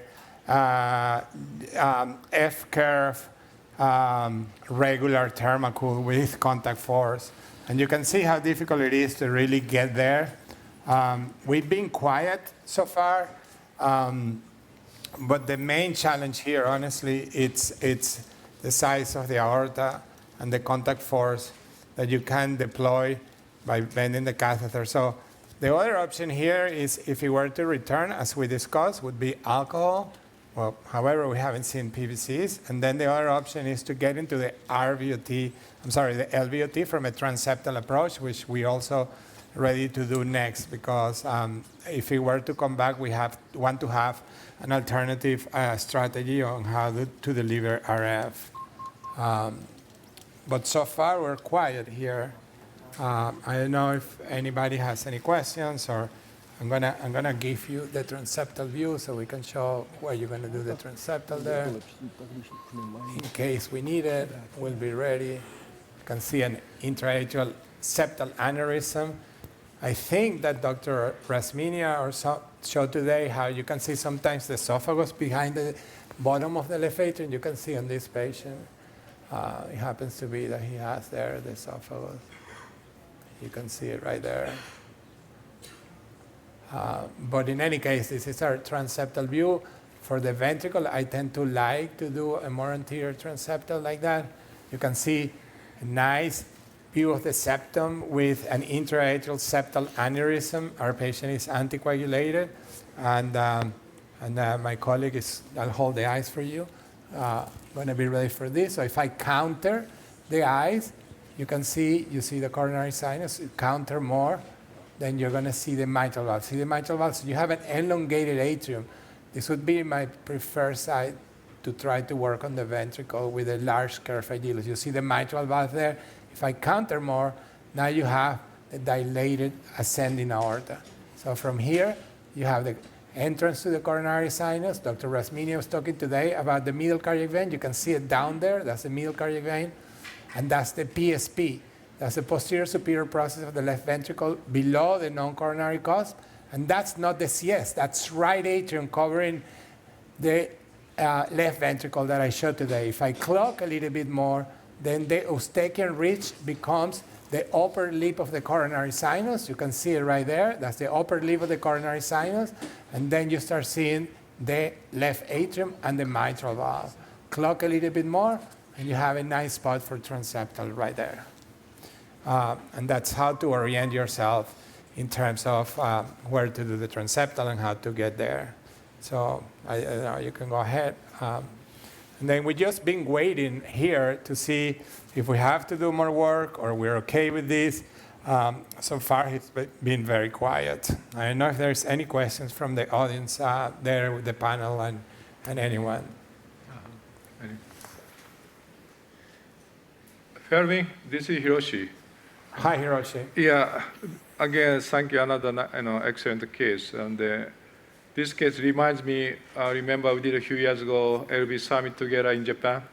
Yes. And we mapped the coronary vein and the septal venous branch as the best potential during a PVC, but it's not super early. And then we applied the opposite side LV end where you see very late activation, but the anatomically closest side for the, for like a thermocatheter or coronary vein catheter. So again, this indicating intramural origin, but somehow doesn't activate endocardially. So there's a preferential conduction toward more epicardially fast. Endocardia comes very late. So therefore, you're looking for the endocardial activation, looking for the earliest site. Like Fermi mentioned, we never ablate there. All right, correct? Fermi? Yes. Yeah. I agree with you what we just said. Yeah. But just the... Yeah, so the endocardial activation is late. The concept here is a distance concept. If you find the earliest site of activation, and in my opinion, you're within half a centimeter, you can be opposite to it, and you can have an effect. If you are up to 1 centimeter, maybe. It all depends on contact and, of course, the limitation of RF ablation. If you're above 1 centimeter from the earliest site of activation, particularly if you are far away towards the LV summit or the main veins, then you're unlikely to affect, but you can try. What my recommendation would be, if you do 1 or 2 lesions and it comes back late, but it goes out immediately, you do 3 or 4 in that area. If it keeps doing the same, then there's no point of keep doing the same. That's where you should change to a different strategy. There's no point on keep doing the same and the same. It's not going to work. And then what you can do is if you start using high power in this area, you can start risk of a stim pop, as described this morning, or even stim pops that can become pseudoaneurysms in the left ventricle. So at some point, you have to give this up. And then with that beautiful image of that septal vein, your options are going to be to go transseptal and see if you can get better contact force. The only reason to go transseptal is to see if we get better contact force, because that's what would allow us to, in a way, have a better lesion. The reason maybe for the failure is that we don't have good contact, and that's why. So having better contact force translates into better lesion. Having better stability translates into better lesion. Now, if that doesn't work and we have in PVCs, we showed an intramural. Now, it all depends on what you feel comfortable with. I'm sure if Miguel was here, he would say, well, guys, it's crazy. You should have injected alcohol already there. You showed it's early. You have a small branch that we can show again. Can you show the fluoroscopy one more time, the review image of fluoroscopy? And you can see we had early in this vein. Now, that vein could be challenging because it has that's the live. Just show the other one, the review screen. Is the one on the bottom towards the left. Yeah. No, the other one. Yeah, there. No, that's the catheter. Just go back there. You see that branch. Now that branch has two branches, and you can see that the branch connects to the other septal. You see that, how it's going up? So you somehow would have to put two balloons here and somehow block that region and inject further down. And you can see now, I mean, this is the challenge of this case, right? What are we going to do next? Just put, in all fairness, put the live screen. We've been waiting almost 30 minutes here since we went, and you can put the live screen on Pruka, okay? So he just had like 10 seconds of PVCs. Now they went away again. So at this point, I feel like we need to get better contact in that area to see. I'm not convinced we had better contact at the beginning because we did not have contact force, and that was the best we could do. So we're going to go transseptal and do this, and if that doesn't work, I think our best choice here is going to end being getting back into that branch and doing a squirt of alcohol, maybe put one balloon and block that segment of those two branches, and then do alcohol selectively in this LV septal or LV annular branch. Of course, I don't like seeing any PVCs that are the same. Even if they go away, if they last 3 seconds, to me, that's a sign that this is going to come back, to be honest with you. So we're going to see if we can get better shape entering, and we can go live and show that. We're going to go transseptal and try to manipulate the catheter there to see by going transseptal with the curve up we will get. And then, of course, you can always remap because we might change the exit. And then, as Dr. Rasmania suggested, maybe now it's closer in the left coronary cos. Maybe now it's closer in the right coronary cos. So you always go back and remap. If you start having PVCs, you always go back and remap. And never forget that. The remap might change your activation after you do a few lesions. It's almost like we never got really 40 milliseconds. Earlier we got 30 in the intramural branch. You could say that now you have to surround this from different anatomical structures, or again, go straight to alcohol, which is going to be another option. Dr. Garcia, I have one question. So in case of intramural focus, when we perform endocardial map, so I suppose that the closer the focus to the endocardial surface is, the more narrow the area, or the smaller the area of the earliest activation, right? So if we go to the isochronal map and see we have a pretty large area of the earliest activation, does this information would influence your decision whether to ablate from endocardial or just go straight forward for alcohol ablation? Yeah, I think that the main decision here, it's going to be based on the thickness of the tissue and what thickness you think you are from the earliest site of activation to the endocardium. I think that if you have, again, something that is too thick, above 1 centimeter, you can try and you can do anything. And what you're saying is find the earliest endocardial site in an activation map, even if it's not pre-QRS. You can always play with the activation and show the earliest breakout in the endocardium. It might be 0, it might be +5, it could be something like that. You can always start there, but I like to guide the ablation by really finding the earliest site of activation. So that's why I think it's worth promoting the venous mapping. Now, to the second part of your question is pretty much what we did, right? We ablated in the endo to an area that was not that early, but anatomically speaking was close to that earliest site of activation. Probably we were within less than 1 centimeter for sure, because the catheter was in the middle, was not on the epi. I mean, again, it all depends who you ask, how you feel comfortable doing things. I particularly have found that putting 2 balloons in a vein like this in somebody with this coronary sinus, we're going to struggle. This is not that straightforward. Now, Miguel might be better at doing this because he does it more frequently, but every time I ask him, we have the same conversation. So to answer your question, I think that if you're really early and you try endo, in my hands, and it doesn't work, I will go to alcohol. The problem with alcohol is that look, if you guys put again, please, the live screen on the fluoroscopy. This is for French catheter, selective cannulation, doing multiple turns to get to this. If you put a live fluoro on the view, please.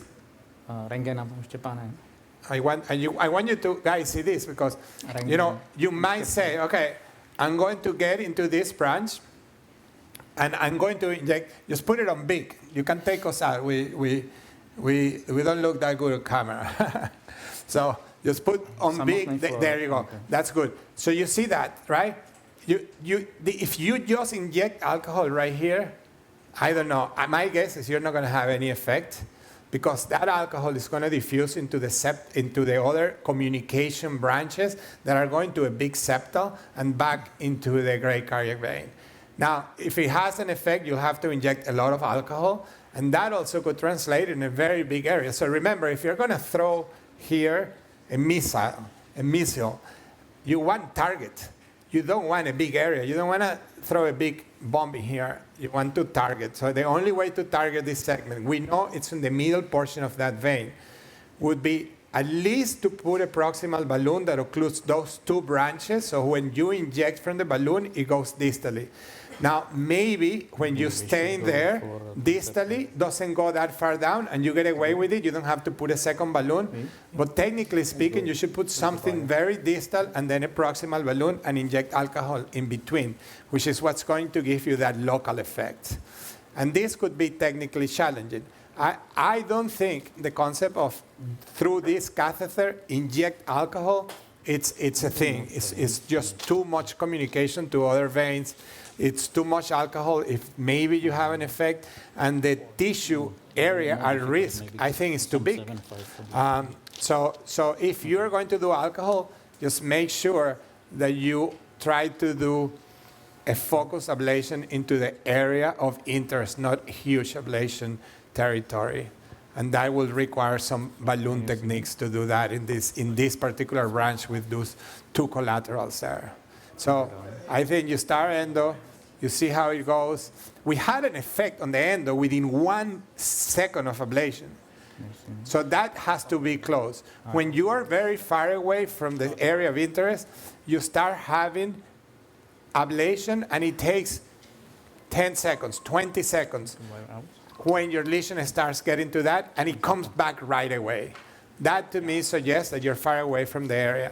When you start ablating, and within almost immediately, if you go to the first lesion on the review screen, guys, can you go to the first lesion on the review screen? You can show when we came on. It was immediate elimination. If you find the first lesion, go to the Pruka. Yeah, you have it there. Go to the first lesion. Fermin. Yeah, the first lesion. Fermin, can you hear me? We spent a lot of time here. We have to switch to the other room. So thank you very much just for now, and we'll go back to ICAM. Put it at 10. You see that? When you see that, you have to be close. You see, it's immediate elimination. I think the limitation here is contact because of very dilated aorta. But thank you for your time, and whenever you guys want to come back, we'll fill you in, okay? Thank you for your attention. Thank you. Yeah, to put back the sheet. Yeah. Oh, we are in. Should we remap? Yeah. It's just So- remap, yeah. We did ablation in the meantime, and I think I lost this Oh, the small little thing? Yeah. We do mapping the potential, but we already know. You start very specifically. Yeah, but they already like Já jsem to měl tam přesunutý a nějak jak se... Oh, the jak little se- thing? I lost this tube.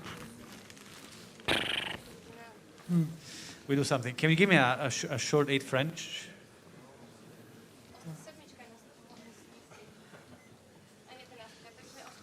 Yeah, give me an 8 French sheet. 7 or 8 French sheet. We cut the sheet. Sheet.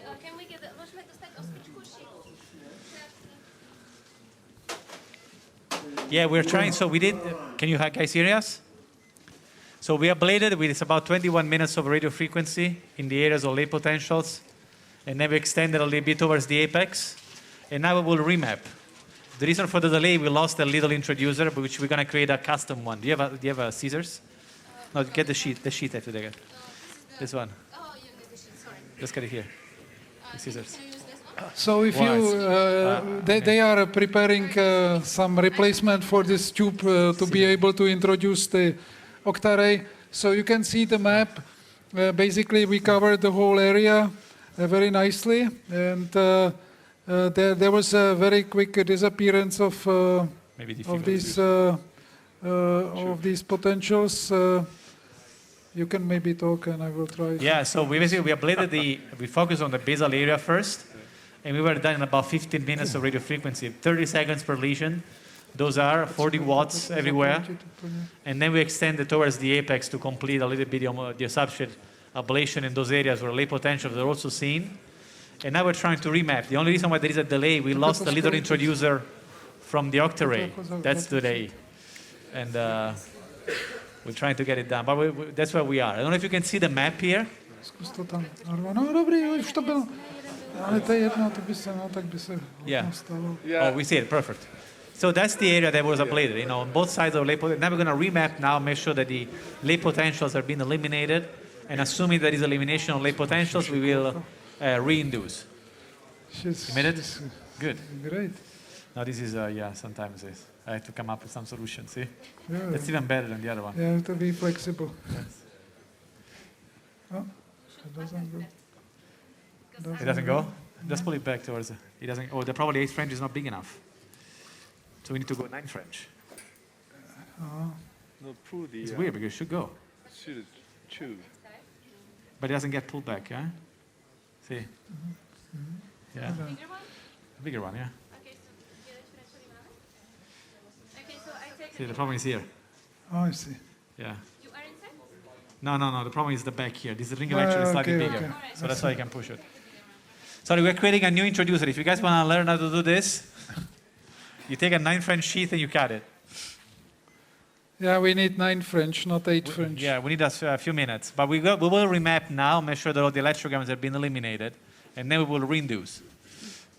Or maybe you can try reinduce now. Yeah, we can also try to reinduce. I have the sheath in there. You guys want to try to reinduce? But I think probably remapping would be better. Yeah, but we can save time because they so we can try to reinduce with doubles. Tak, to nemáme 9 tady, ši? Ježišmarja.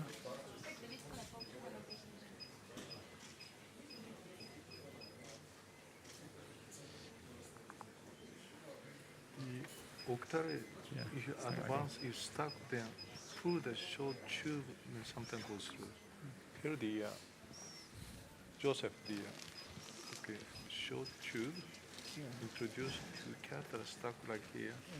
The short tube come back and they can advance. That's my experience. We're good. Okay, we are there. We are there. Can we reflash this one? Usually I aspirate from the side port here. I don't know if you like to do that or you just... Oh, I think she's flashing continuously. We can just suck. Actually, I was able to... We're good. All right, we're doing now. We're going to advance the octarray in.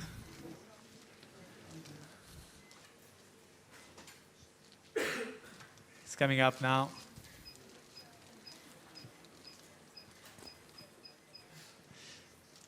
All right, can you show us the octarray page? It's not inducible now. We're going to map quickly. Maybe stop now induction and show the... There you go. Here.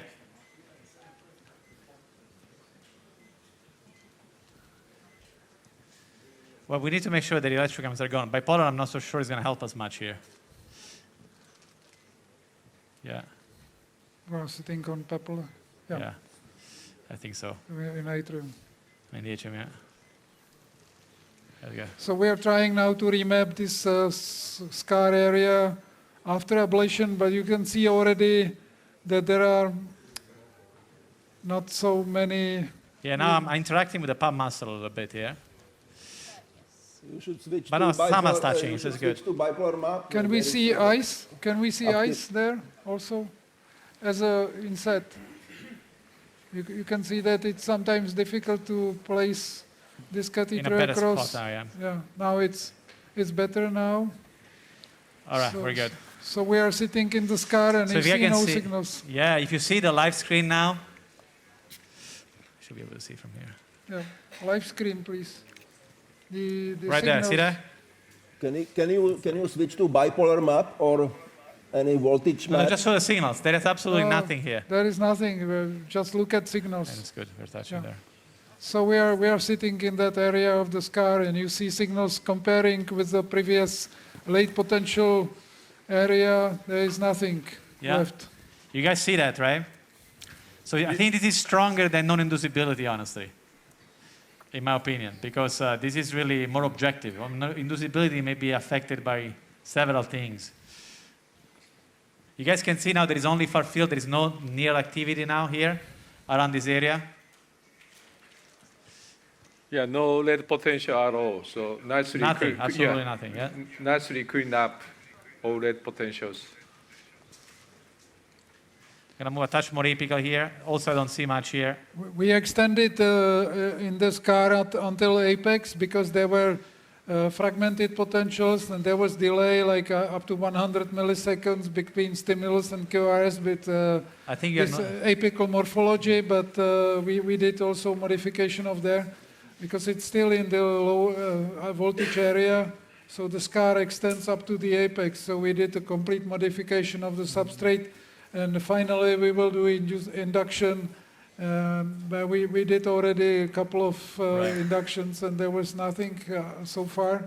So we believe that this is successful modification of the substrate. Right, and also we can probably try to pace eye output from here, from the octarray, to prove there is exit block, basically not capture. You can go eye output from any pole, yes. Whatever. Actually, all of them. Most of them. Every other. Let's say every other. Yeah. So see, there is no capture here. So I think this is really fairly good. And we know that we are in contact because I don't know if you can see eyes. You can see the octarray there. Yeah, you can see it. Yeah, wonderful. It's sitting in the scar, in the posterior septum, behind the papillary muscle. If you remember here, there was a lot of late potentials before. And now there is absolutely nothing everywhere I go. If I go even more basal perimitral here, there is nothing. That's actually closer to the HM now. There you go. Here. So I think it's good. We can do induction, I guess. And okay, let's try induction with doubles from right ventricle, please.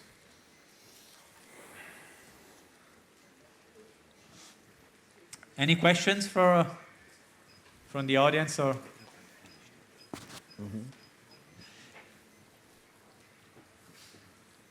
Maybe there's a little bit of something on the yellow spline, but the yellow spline is what is the F spline? So it's outside our area of ablation. See, guys, what it is? So everything else has been, So, and maybe the H spline. So too. let's try to paste there. Maybe there is also long SQRS, and you may Yeah, we can try. you may extend the ablation Stimulujeme there. z toho žlutého, 1, 2. We will paste there. It will probably exit laterally. I would expect Yeah, it negative will. complex in It lead will- 1. Here we go. So It will exit laterally and towards the base. Right. Can we see morphology? So it's negative and perimitral there. So the question is whether we should extend a little bit more there or not. It's just a boundary, like 39 milliseconds, So, so yeah. it's not very exciting prolongation of the interval. Yeah, It's let's try a- to induce. Yeah, keep inducing. It's a boundary of scar and normal tissue. Pascal, where is the Yes. tip of your Agilis sheet right now? Where do you keep it? So the Agilis is inside the LV and it bent backwards. If you see fluoro, you can actually appreciate. I can probably see. Yeah, Show them nice. fluoro, please. Probably fluoro is better, but easier. See that? No, that's not it. That's it. All right, thank you. So he has to be advanced in and bent down to overcome that issue with the pump muscle. Otherwise, he won't be able to manipulate the octa-ray basal to that. Tak pokračujeme. No, so 3, yeah, why not?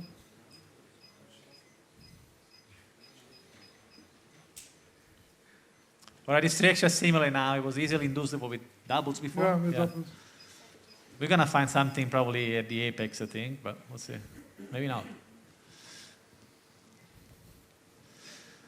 So we are talking to before, I think ice is relevant for the transseptal location because this position of the Agilis is only easy to do when you're very low and very anterior. If you do the transseptal like a PVI, you won't be able to advance the Agilis easily in the left ventricle. So that's what we call selective puncture site. Different site for appendage closure, different site for PVI, different site for mapping of ventricle. Right. Because with ice you can select, you can sub-select, not only do safe transseptal, but also sub-select what you want to do.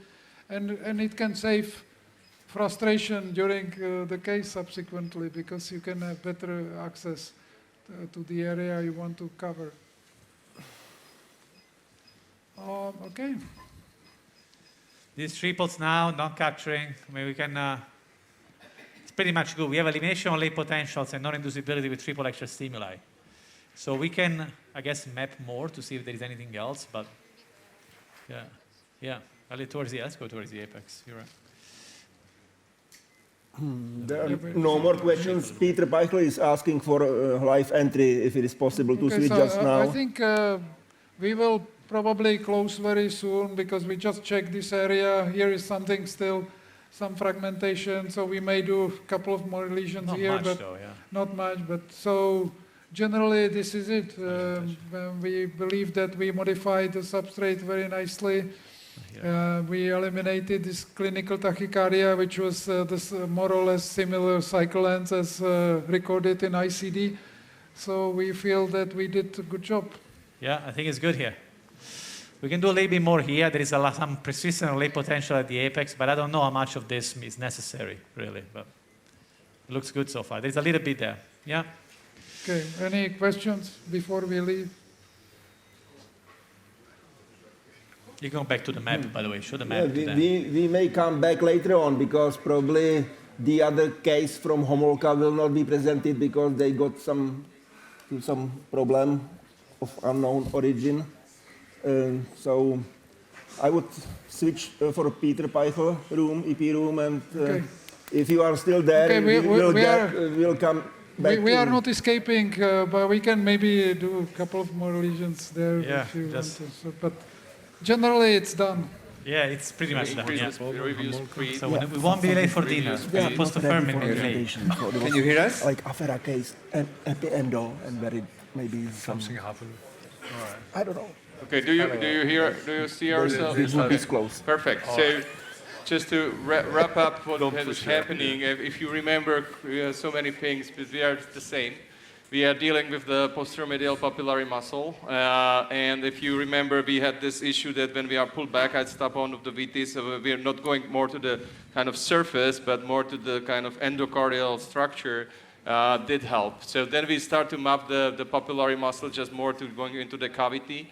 And if you, can you show the ICE image number, I don't know, 15 or 16, which one is running?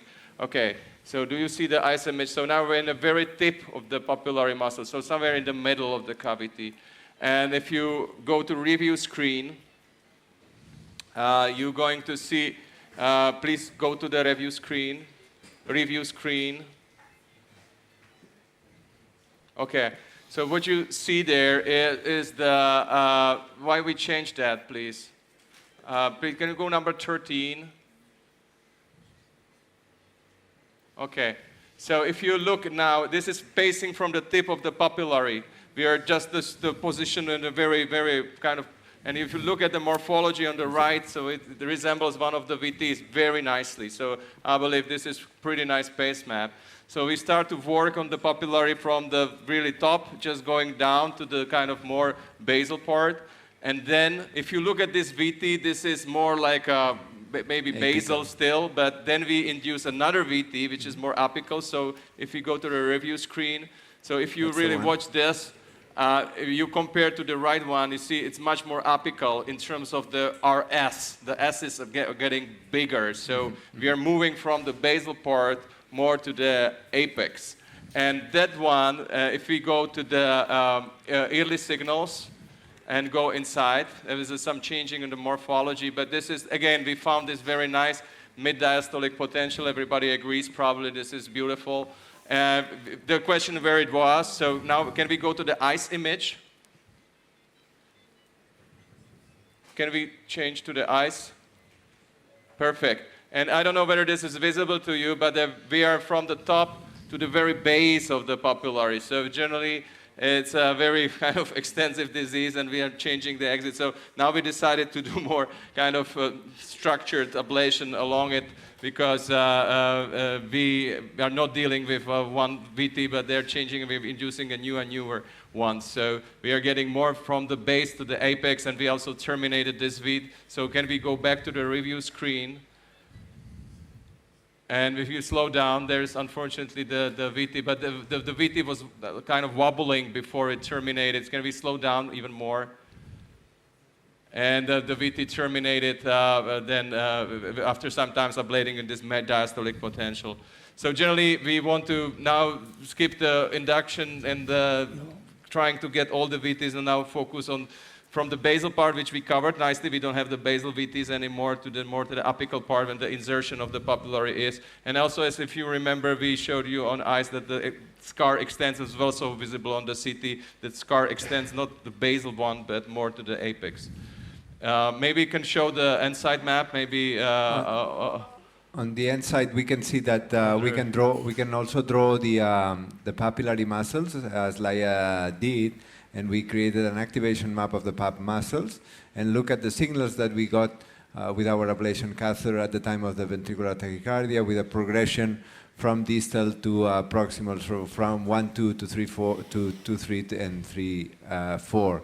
And there we got this termination. So we will complete this lesion set and then do the rest of the substrate. It is true that when we have mapped during sinus at some point with the grid, we could not find those many areas with late activation, so we'll see what's happening. It seems that everything is quite limited to that area surrounding the pap and obviously muscle. that's a structure that prevents you to either manipulation and also to reach some of the parts.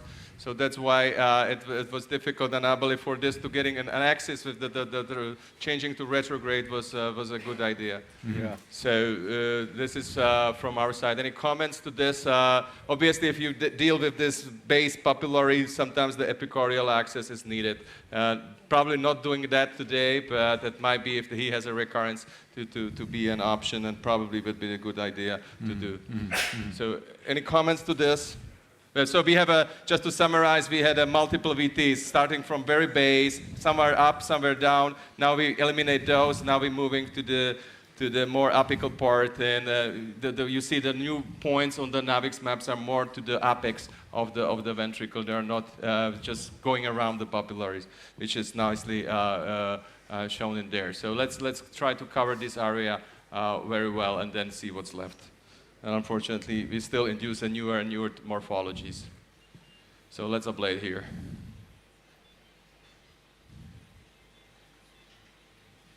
Můžeme to přesunout. Any comments? There are no comments. Would you like to stay live? Because, or not? Depending. Because I have a message from Homolka that Vivek finally got ready for presentation of his case. So Okay, so see you then. If you agree, we may switch for Homolka just now. All right. Stop. I know. Hello? Vivek, you are online? Yeah, I am. Hunza's online. We're both online.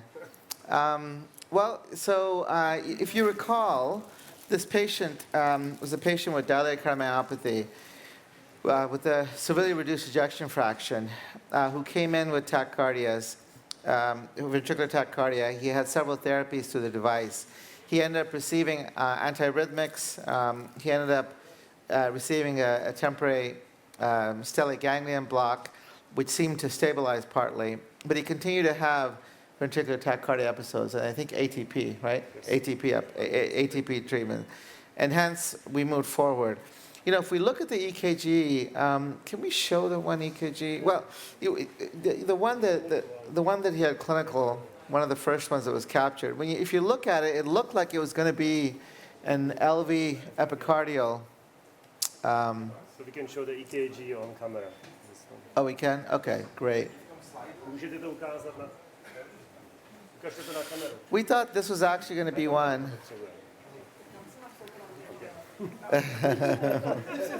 Let's see if they can see it. Okay. Can they? Okay. So if you look at this EKG,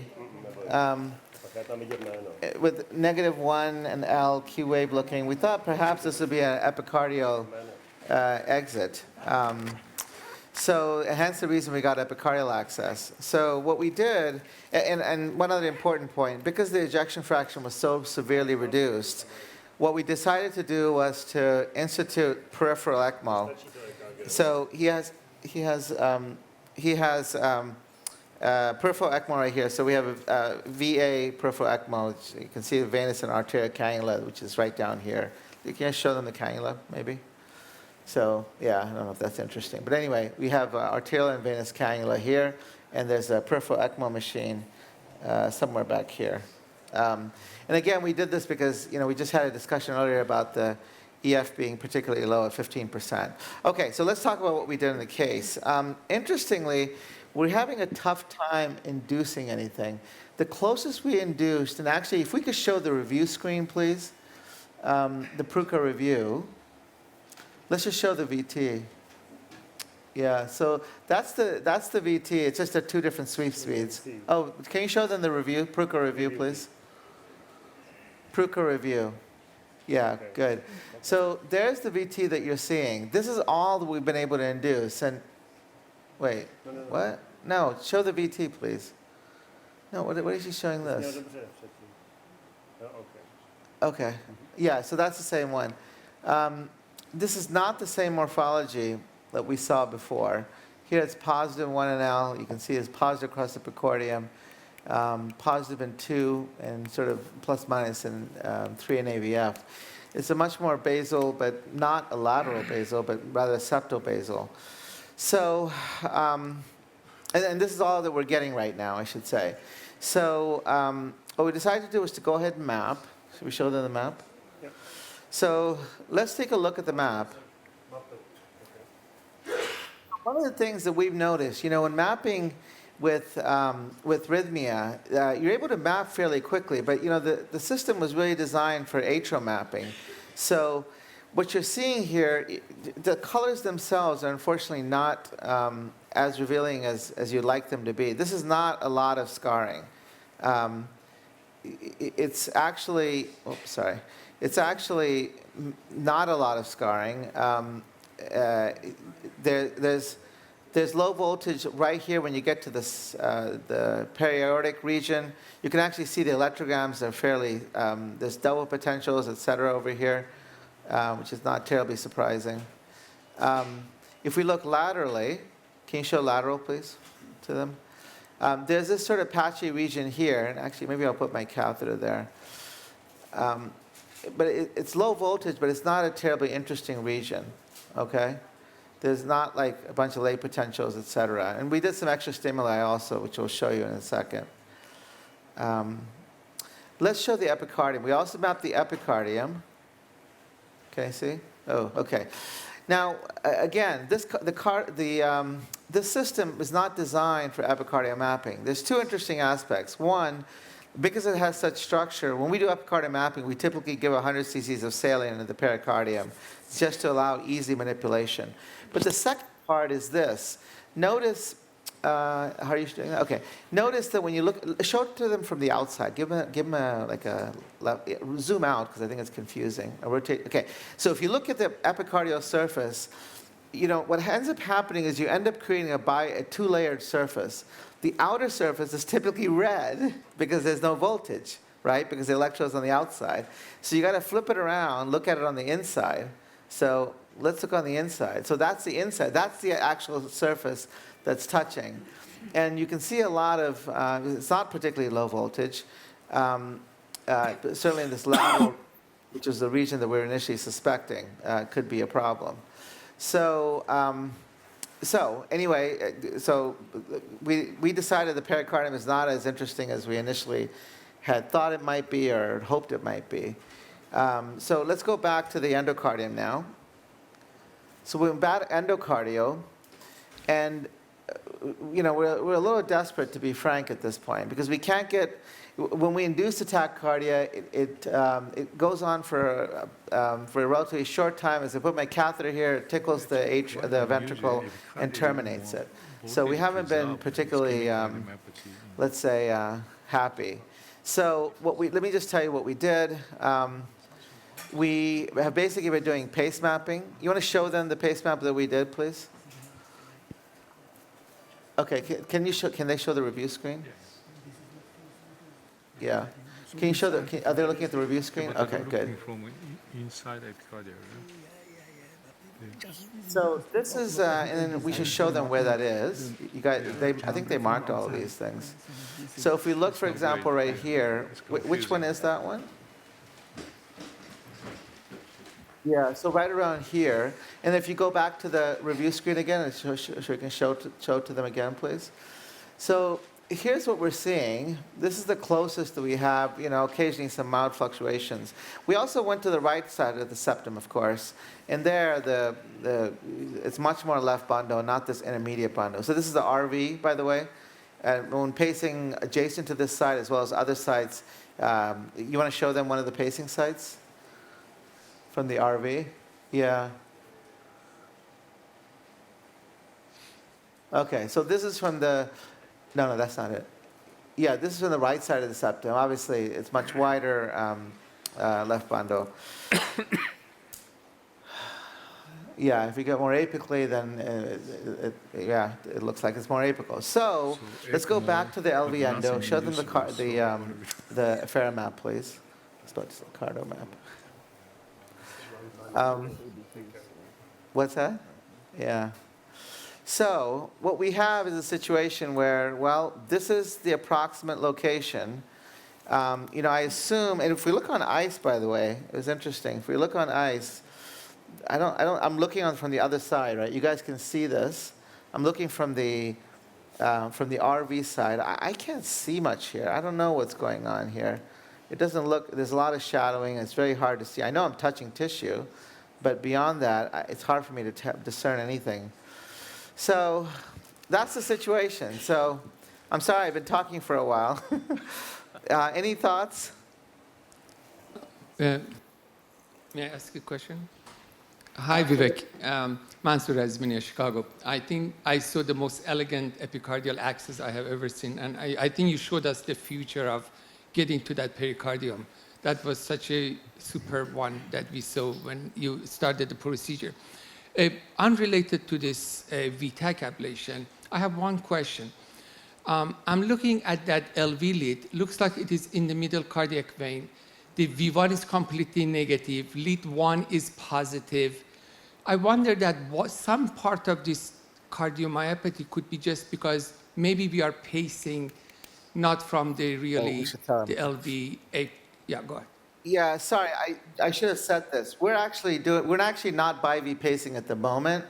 We're actually doing RV pacing at the moment. Okay, thank you. Okay, but no, it's a good point. We could go to BIV pacing and show him. But no, normally he is BIV paced. You're absolutely right. But right now he's RV paced. But yeah, I mean, thank you for that very nice comment about the pericardial axis. Unfortunately, we're at a bit of a loss as to what to do. I think what we're going to end up doing, is ablating here. I should note the patient has AV block. That's been chronic now. So I'm not as concerned about hurting the AV node or the conduction system, though obviously you don't want to really hurt the conduction system any more than you have to, even in this situation. So I guess maybe what we'll do is just put a bunch of lesions here. I mean, this is a suboptimal situation. We don't have a good target. We're having, one question, by the way, is why are we having trouble with induction? It's probably catheter-induced ectopy. See, we got a little bit of, it's just catheter-induced ectopy. Why are we having difficulty? Could it be that because we're unloading the left ventricle with ECMO that we're having an effect on inducibility? That is a possibility. There's no two ways about it. But yeah, so I guess that's what we'll do, right? We could try. Let's try inducing again and see. Oh, you know what? Let's show them when we did program stimulation, we were trying to split out potentials, and all we did was just split out this double potential. It was not terribly interesting beyond what you're seeing here. What's that? Yeah, go ahead. Let's do it live. Can we see unipolar voltage map? Maybe it gives some, sure. at least to target the most diseased area. It's a good question, Dan, and I didn't even ask the question, but it turns out there's a good reason. We can't show unipolar on the system. This system is a great system, but it just has not been optimized at all for ventricular ablation, and that's something that I think we need.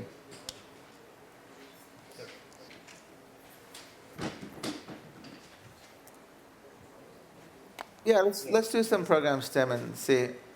Yeah, so we'll do some program stim from the RV and just see what we see here.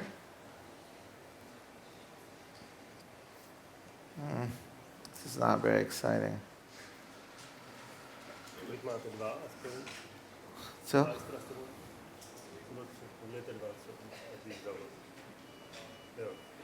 This is really. We're getting this noise again. I don't know what happened. Yeah, the noise just happened again. Yeah, you guys are, I'm sure you're noticing that there's this horrendous noise on the surface EKG. We've been struggling trying to understand this. We replaced a bunch of the EKG leads. Temporarily it seemed to be better. Now it's worse. So we're having some technical issue that we don't fully understand. I apologize for that. I apologize mainly to the patient. Dr. Reddy, there is one question. Yeah, please, go ahead. When they showed us clinical VT, so there is some V pattern break. So we can suggest that there is some septal substrate, even though the first lead was a little bit negative, and you induced some kind of septal VT. So when we stimulate right now, we can see these double potentials at the septum, right? Right. Just like Pascal showed us today. So do you believe these two VTs they share the same septal substrate, or? Yeah, I don't know. As you know, it's not uncommon to see the perivalvular substrate, and you can have septal exit and lateral exit. And oftentimes, it's a relatively localized area that's sort of right here, a little bit more superior. So that's certainly a possibility. Like, for example, right about here, you know, when we look at these electrograms, again, they're relatively low voltage. Occasionally you see something interesting like you saw in P2. But in general, it has not been a very fruitful procedure so far. So it's possible. Thank you. So, excuse me, Yeah, Vivek. Are we using Yeah. anything such as like a little bit of epi or isopill just to try to induce? Are you guys we using? do have, yeah, he's been on a symptomatic. Do you know what the doses are right now? Actually, don't know anymore.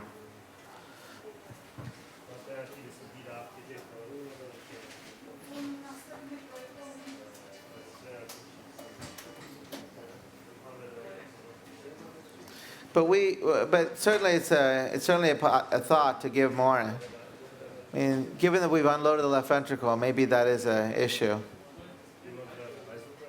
Let's try. I mean, we're not getting anything else going. Oh, hold on. Hey. Let's see this. Hold on. Yeah. Let's see. And let me see the EKG. Update this, please. I want to see the EKG. Show me the 12 lead. Related. Okay. It looks like the clinical one. Yeah, this looks much more. How's the pressure? Okay. Is it changed? No, it's a little changed. It's not that changed. It's a little hard to manipulate. Can you show, no, don't do that. Let's go to show me the electrograms, please. Let's go back here. No, show me the activation. I mean, I'm not sure a voltage map is useful for me here. So the flow on ECMO is 4.5 now, so we increased. So it's good? Yep. Okay. So let's see. You guys were good luck. God, it's really tricky to manipulate here.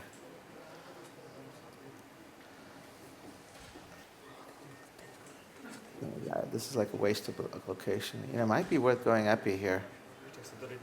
Look at that.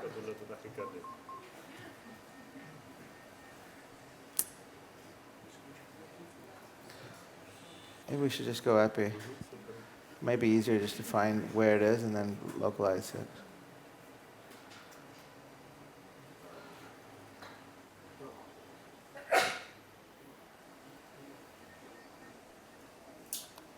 Oh, son of a bitch.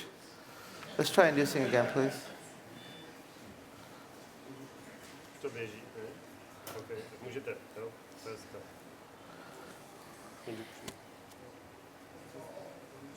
Induction. Easy.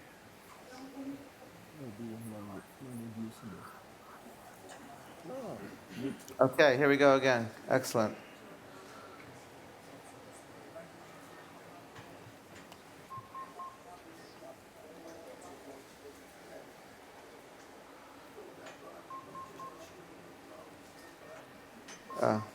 Go ahead and induce again, please.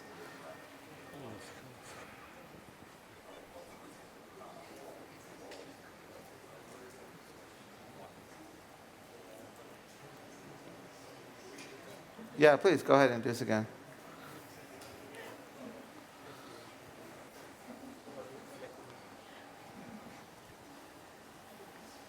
You know what? I'm just going to go, while you're doing this, I'm going to go to the pericardium.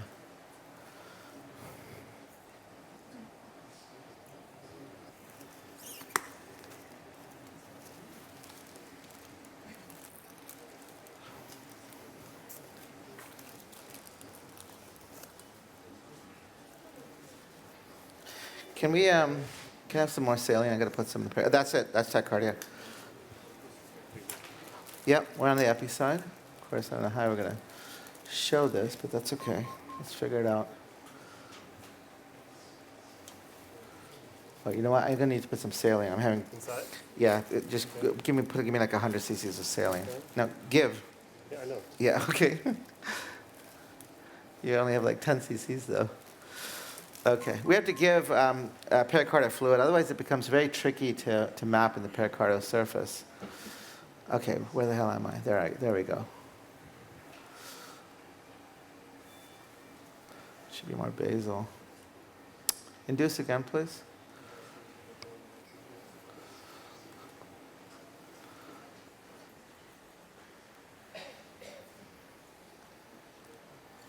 funny how we couldn't induce it at all before, and now it's going like gangbusters. Let's see. No. Do we have iSpro going? No. No, it hasn't even started yet, right? You want? No, I mean, if we're getting it without it, then.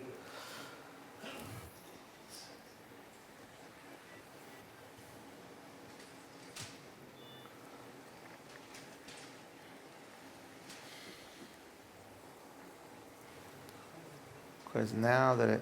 Can do it now. There we go, there we go, there we go. Nothing.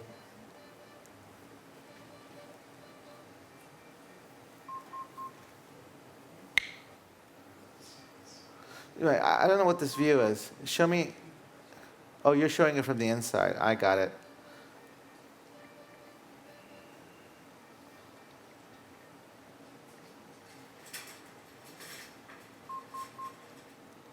Interesting.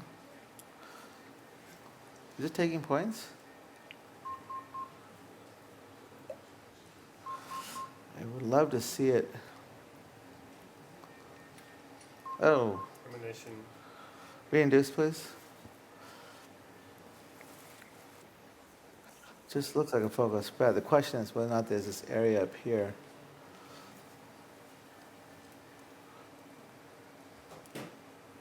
It's very basic. Cool. I mean, it should be, right? Yeah. This is the There we go. Hold on. It's like right over the atrium, too.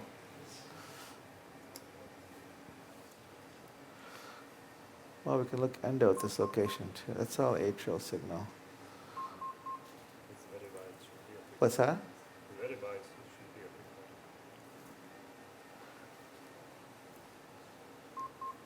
big Yeah, but this is all like too much atrial signal. Let's see.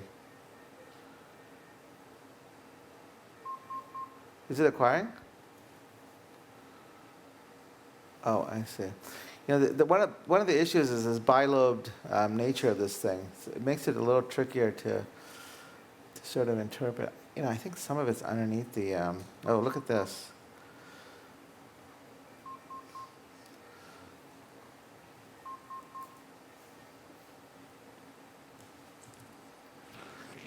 It's like you got to collapse this, the epi and the endo part of this, or the outside. And I shouldn't call it epi endo. It's outside inside.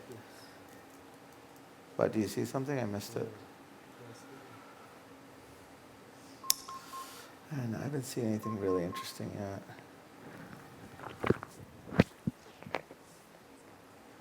Show me the inside, please.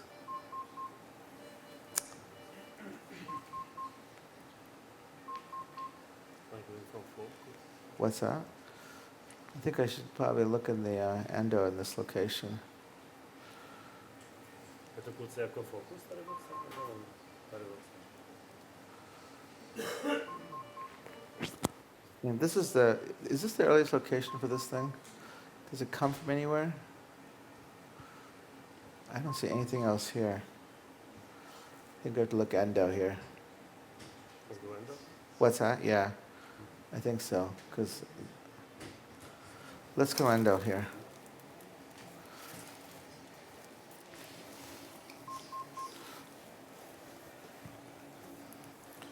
Okay.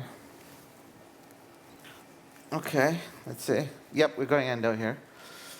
Let's take this out.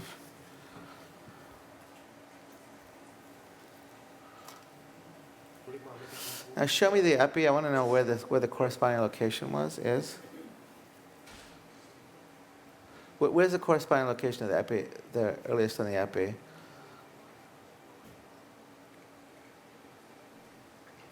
A little bit higher up from here, but we're actually very close. I don't see anything here yet.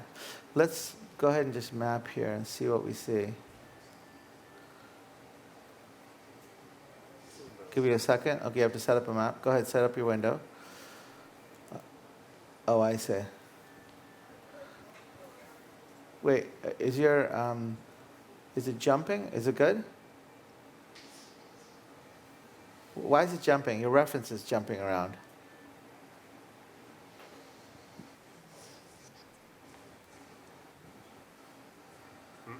Then pick something else.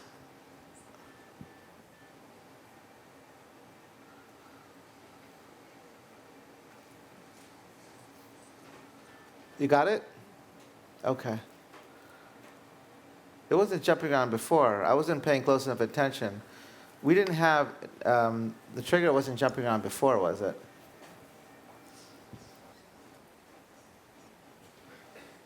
Wojtek, we didn't have trouble before, right? I wasn't paying close enough to your trigger. Okay, good. This is just now. Want to induce again? Yeah, can you try to induce that again? Well, it's getting more interesting at least. Induction. Yep.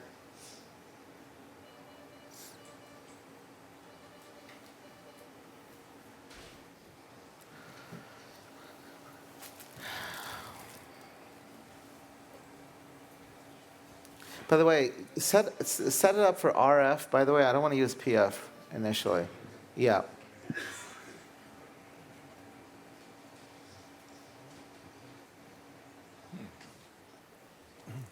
Vivek, it will take some time before you finish this. Can we switch, go back to ICAM for a while in the meantime? Yeah, sure, absolutely. Yeah. Film Chris. tady v Čechách se točil, tak německý film. Že nabírali a dávali za kompart docela dobrý peníze a když chtěl hrát. Damn it. What's that? What's so funny? What did they say?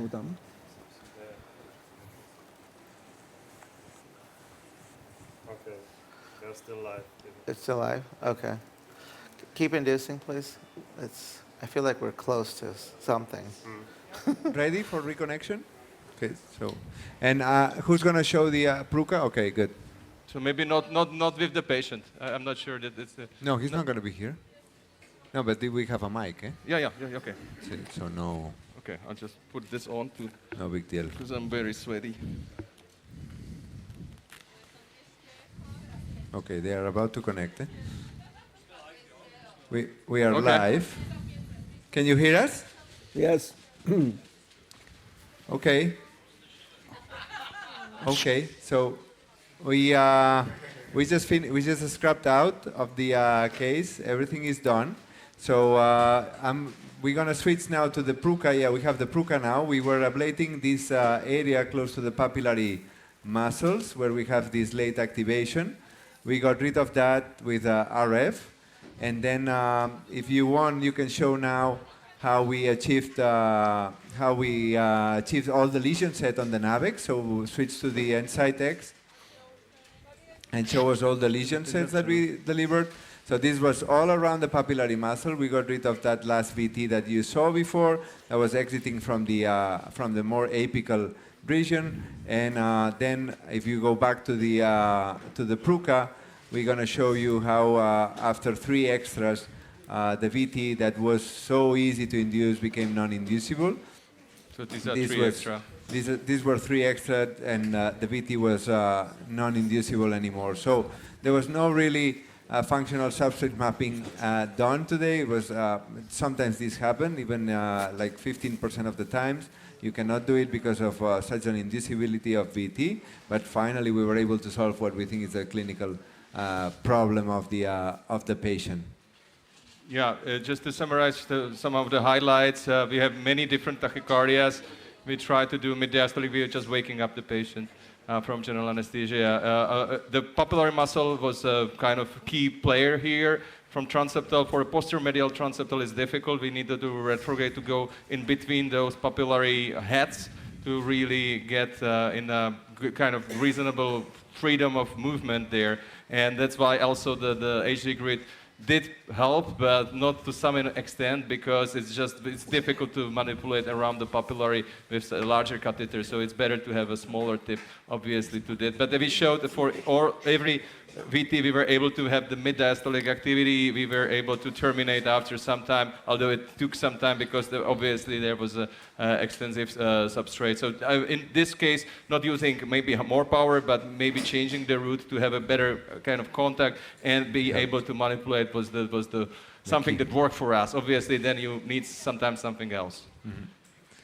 Are there any further comments from the audience or from the speakers? There is one more question. Yeah. This microphone. Thank you very much for nice case. You talk about power and which power did you use in this region close to the papillary muscles? What are the recommendations from you in such cases? Thank you very much. We used a range between 30 to 40 watts. Usually we were on the range of 35 watts, paying attention to both the eyes, looking for impedance drop. brightening, and also the impedance drop that we target around 10 to 15 impedance drop in absolute values. If you're on the top of the papillary, which we show you, then I believe the 40 watts is something you need. If you are very base, the catheter is buried in between the heads and you're really nearly touching the endocardium, the 40 watts is something that might be dangerous. We actually had one case that we applied a lot of power at the base and there was a complication, not in this patient, but so I mean, it's dependent where you are, and also what's the impedance drop is something really to pay attention. If you have a rapid impedance drop and you keep ablating, at least it was what I've seen in my life, the bed pops that perforate were the ones that had a steep impedance drop. But it's not a perfect tool. It's the only tool we have, except of just watching the eyes. But I believe it's both. If you look at both eyes and the impedance drop, there's something to makes it really safe. Any questions, comments to this? No, there are no more questions. We are approaching to the end of this session. So thank you very much. Congratulations. And we will go back to Homolka because Fermin is asking probably to conclude his case. Okay. Goodbye. See you. Bye. Thanks.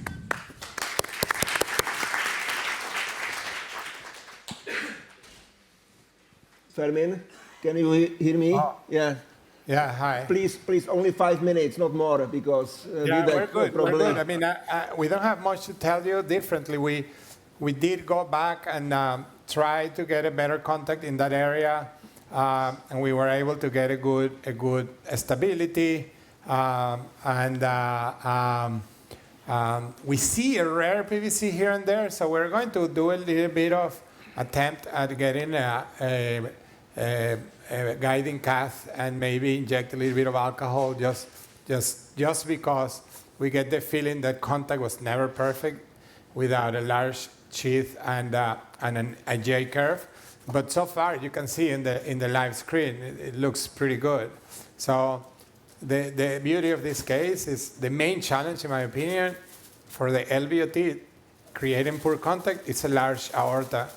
And you have to prepare for this and then have long sheath and a J-curve catheter. Other than that, I think the vein is going to be a good target here if we were to really need to do more. We went Transseptal and that didn't help neither. So I think it's a good case to demonstrate the eyes, to demonstrate the intramural mapping and the utility of it, and the challenge of LVOT ablation, particularly in elder population, which is given by a dilated aortic root. I don't have much to say. I don't know if my colleague here has any other comments or you have any questions, but we thank you for your attention. And yeah, there are no more comments from the audience. Thank you very much again, and congratulations for a nice case. Goodbye. Thank you. And we will go back to the Vivek's lab because this is the last still running case. There will be no concluding comments regarding the second EP room in ICAM because they already finished and are probably away. What's that? Okay, let's go here. Pace here. Pace. Yeah.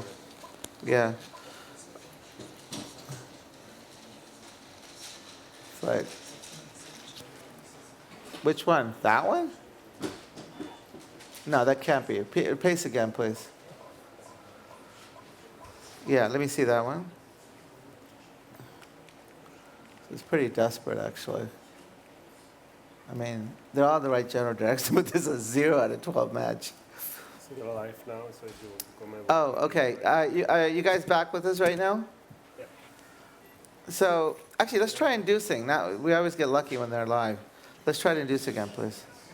So, we've been trying to induce since you left and been unsuccessful, unfortunately. We're hoping to do some more endomapping, but so far we've been frustrated because we've not been able to induce. But we'll try again right now. Yeah, induce from RV, please. We seem not to be capturing.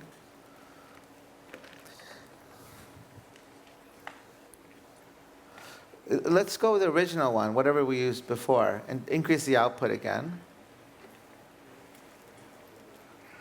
That's original?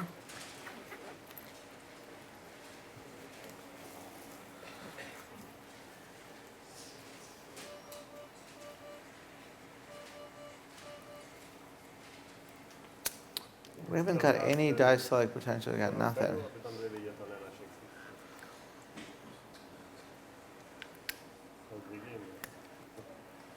Hey, is that it? Yeah, that's it. And it looks a little different. Is that the same, is that the right cycle length? No, it's different. That's morphology. Show me the 12 lead on here. Just, it's a little bit lower than before, isn't it? Wait, why are they showing it here?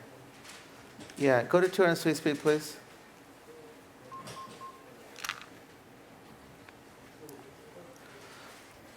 Is that the current one? Okay, good. That's morphology. Yeah. We gotta go a little more this way.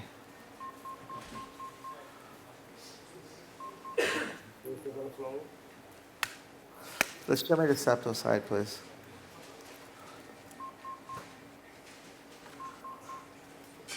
Go to 200 sweep speed, please.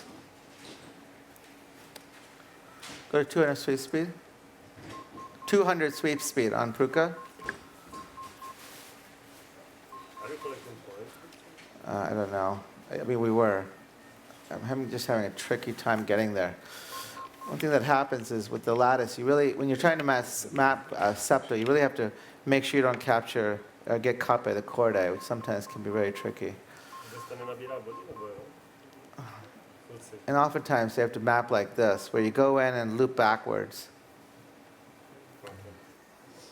Can we see Pruka live? Because it's difficult to follow Yeah. the signals on Afera screen. Yeah, show that. I mean, right now it's pretty unremarkable. But yeah, let's show the Pruka. Yeah, show them Pruka as well as the. They don't need to see me. You can show Pruka and Cardo. Cardo. Afera.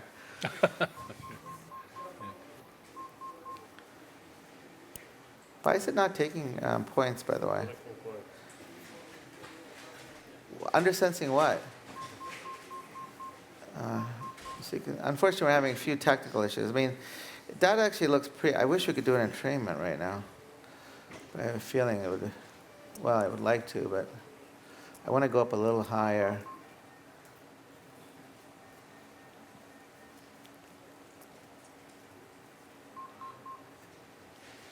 That's not going to work.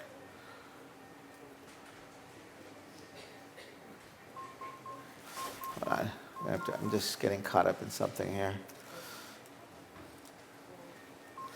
I need to get up higher. Yeah, right about here. Now that's boring, isn't it? Let's see over here.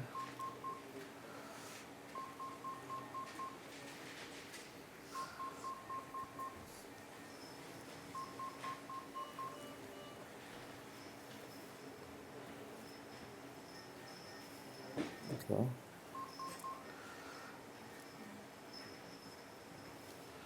We had an interesting electrogram at one point, a little higher up, I think. See, I don't think I have good contact. I'm going to have to loop it. Let's just see if that works better.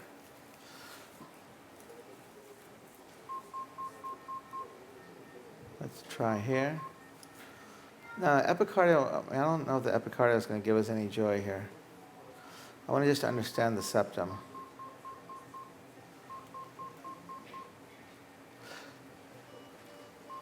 Any other potentials?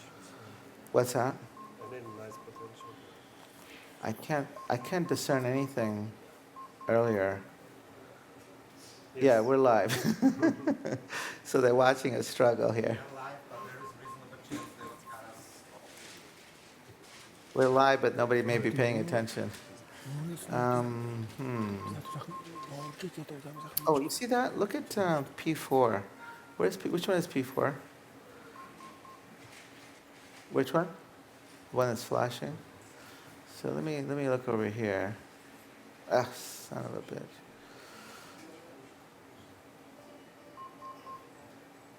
Yeah, I don't know.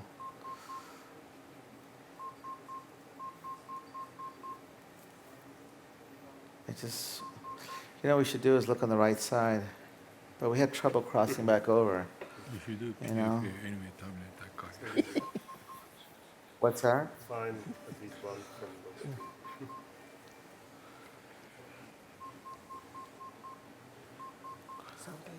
See that? Where's the P4? It's that same location. Just look a little higher up. Make sure I'm missing something up here. Narrow angle and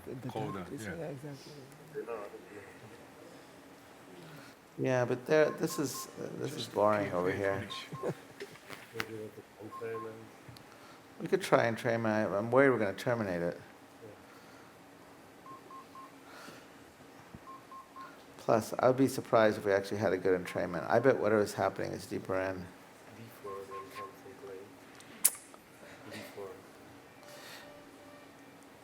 Hold on, let me find a good spot. We can try. What's the cycle length here? Ugh, we're probably going to terminate it. Let's try, yeah, we can do it from, yeah, go ahead, try. Entrainment? Yeah. Try an entrainment here. Stop. Yeah. Show me that termination. I want to see how it terminated. It's okay. Okay, yeah, just scroll. Keep going. Go to the right. No, I want to go to the right. It terminated during the pace train. No. Scroll to the right because it terminated during the pace train. So I want to see how that happened. It's boring. It's just, okay. Try inducing again. Yeah. Drop the sweep speed to 100. Drop the sweep speed to 100, please. All right, so we will be waiting for the last induction because otherwise the session is at the end and everybody here are looking forward for welcome drink or whatever. Yeah. So, and you will be struggling probably hard and for a long time. And I hope you're wrong. So if you agree, you will report the case tomorrow or at the faculty dinner, I don't know. Let's remap this one. This is actually very interesting. Oh, son of a bitch. Yeah, that's the one that always terminates. That's the one that's from best right here, at least on pace mapping. Yeah, no, that sounds good, Dan. I'm sorry. This is not as exciting as we hoped. But we'll finish up and then we'll give an update later. In terms of what's happening, and we can give you an idea tomorrow of what we did, and yeah, hopefully it'll be interesting. All right. So thanks again for joining. Thank you very much, and see you later. Goodbye. This one. Yeah, bye now. Let's not this one.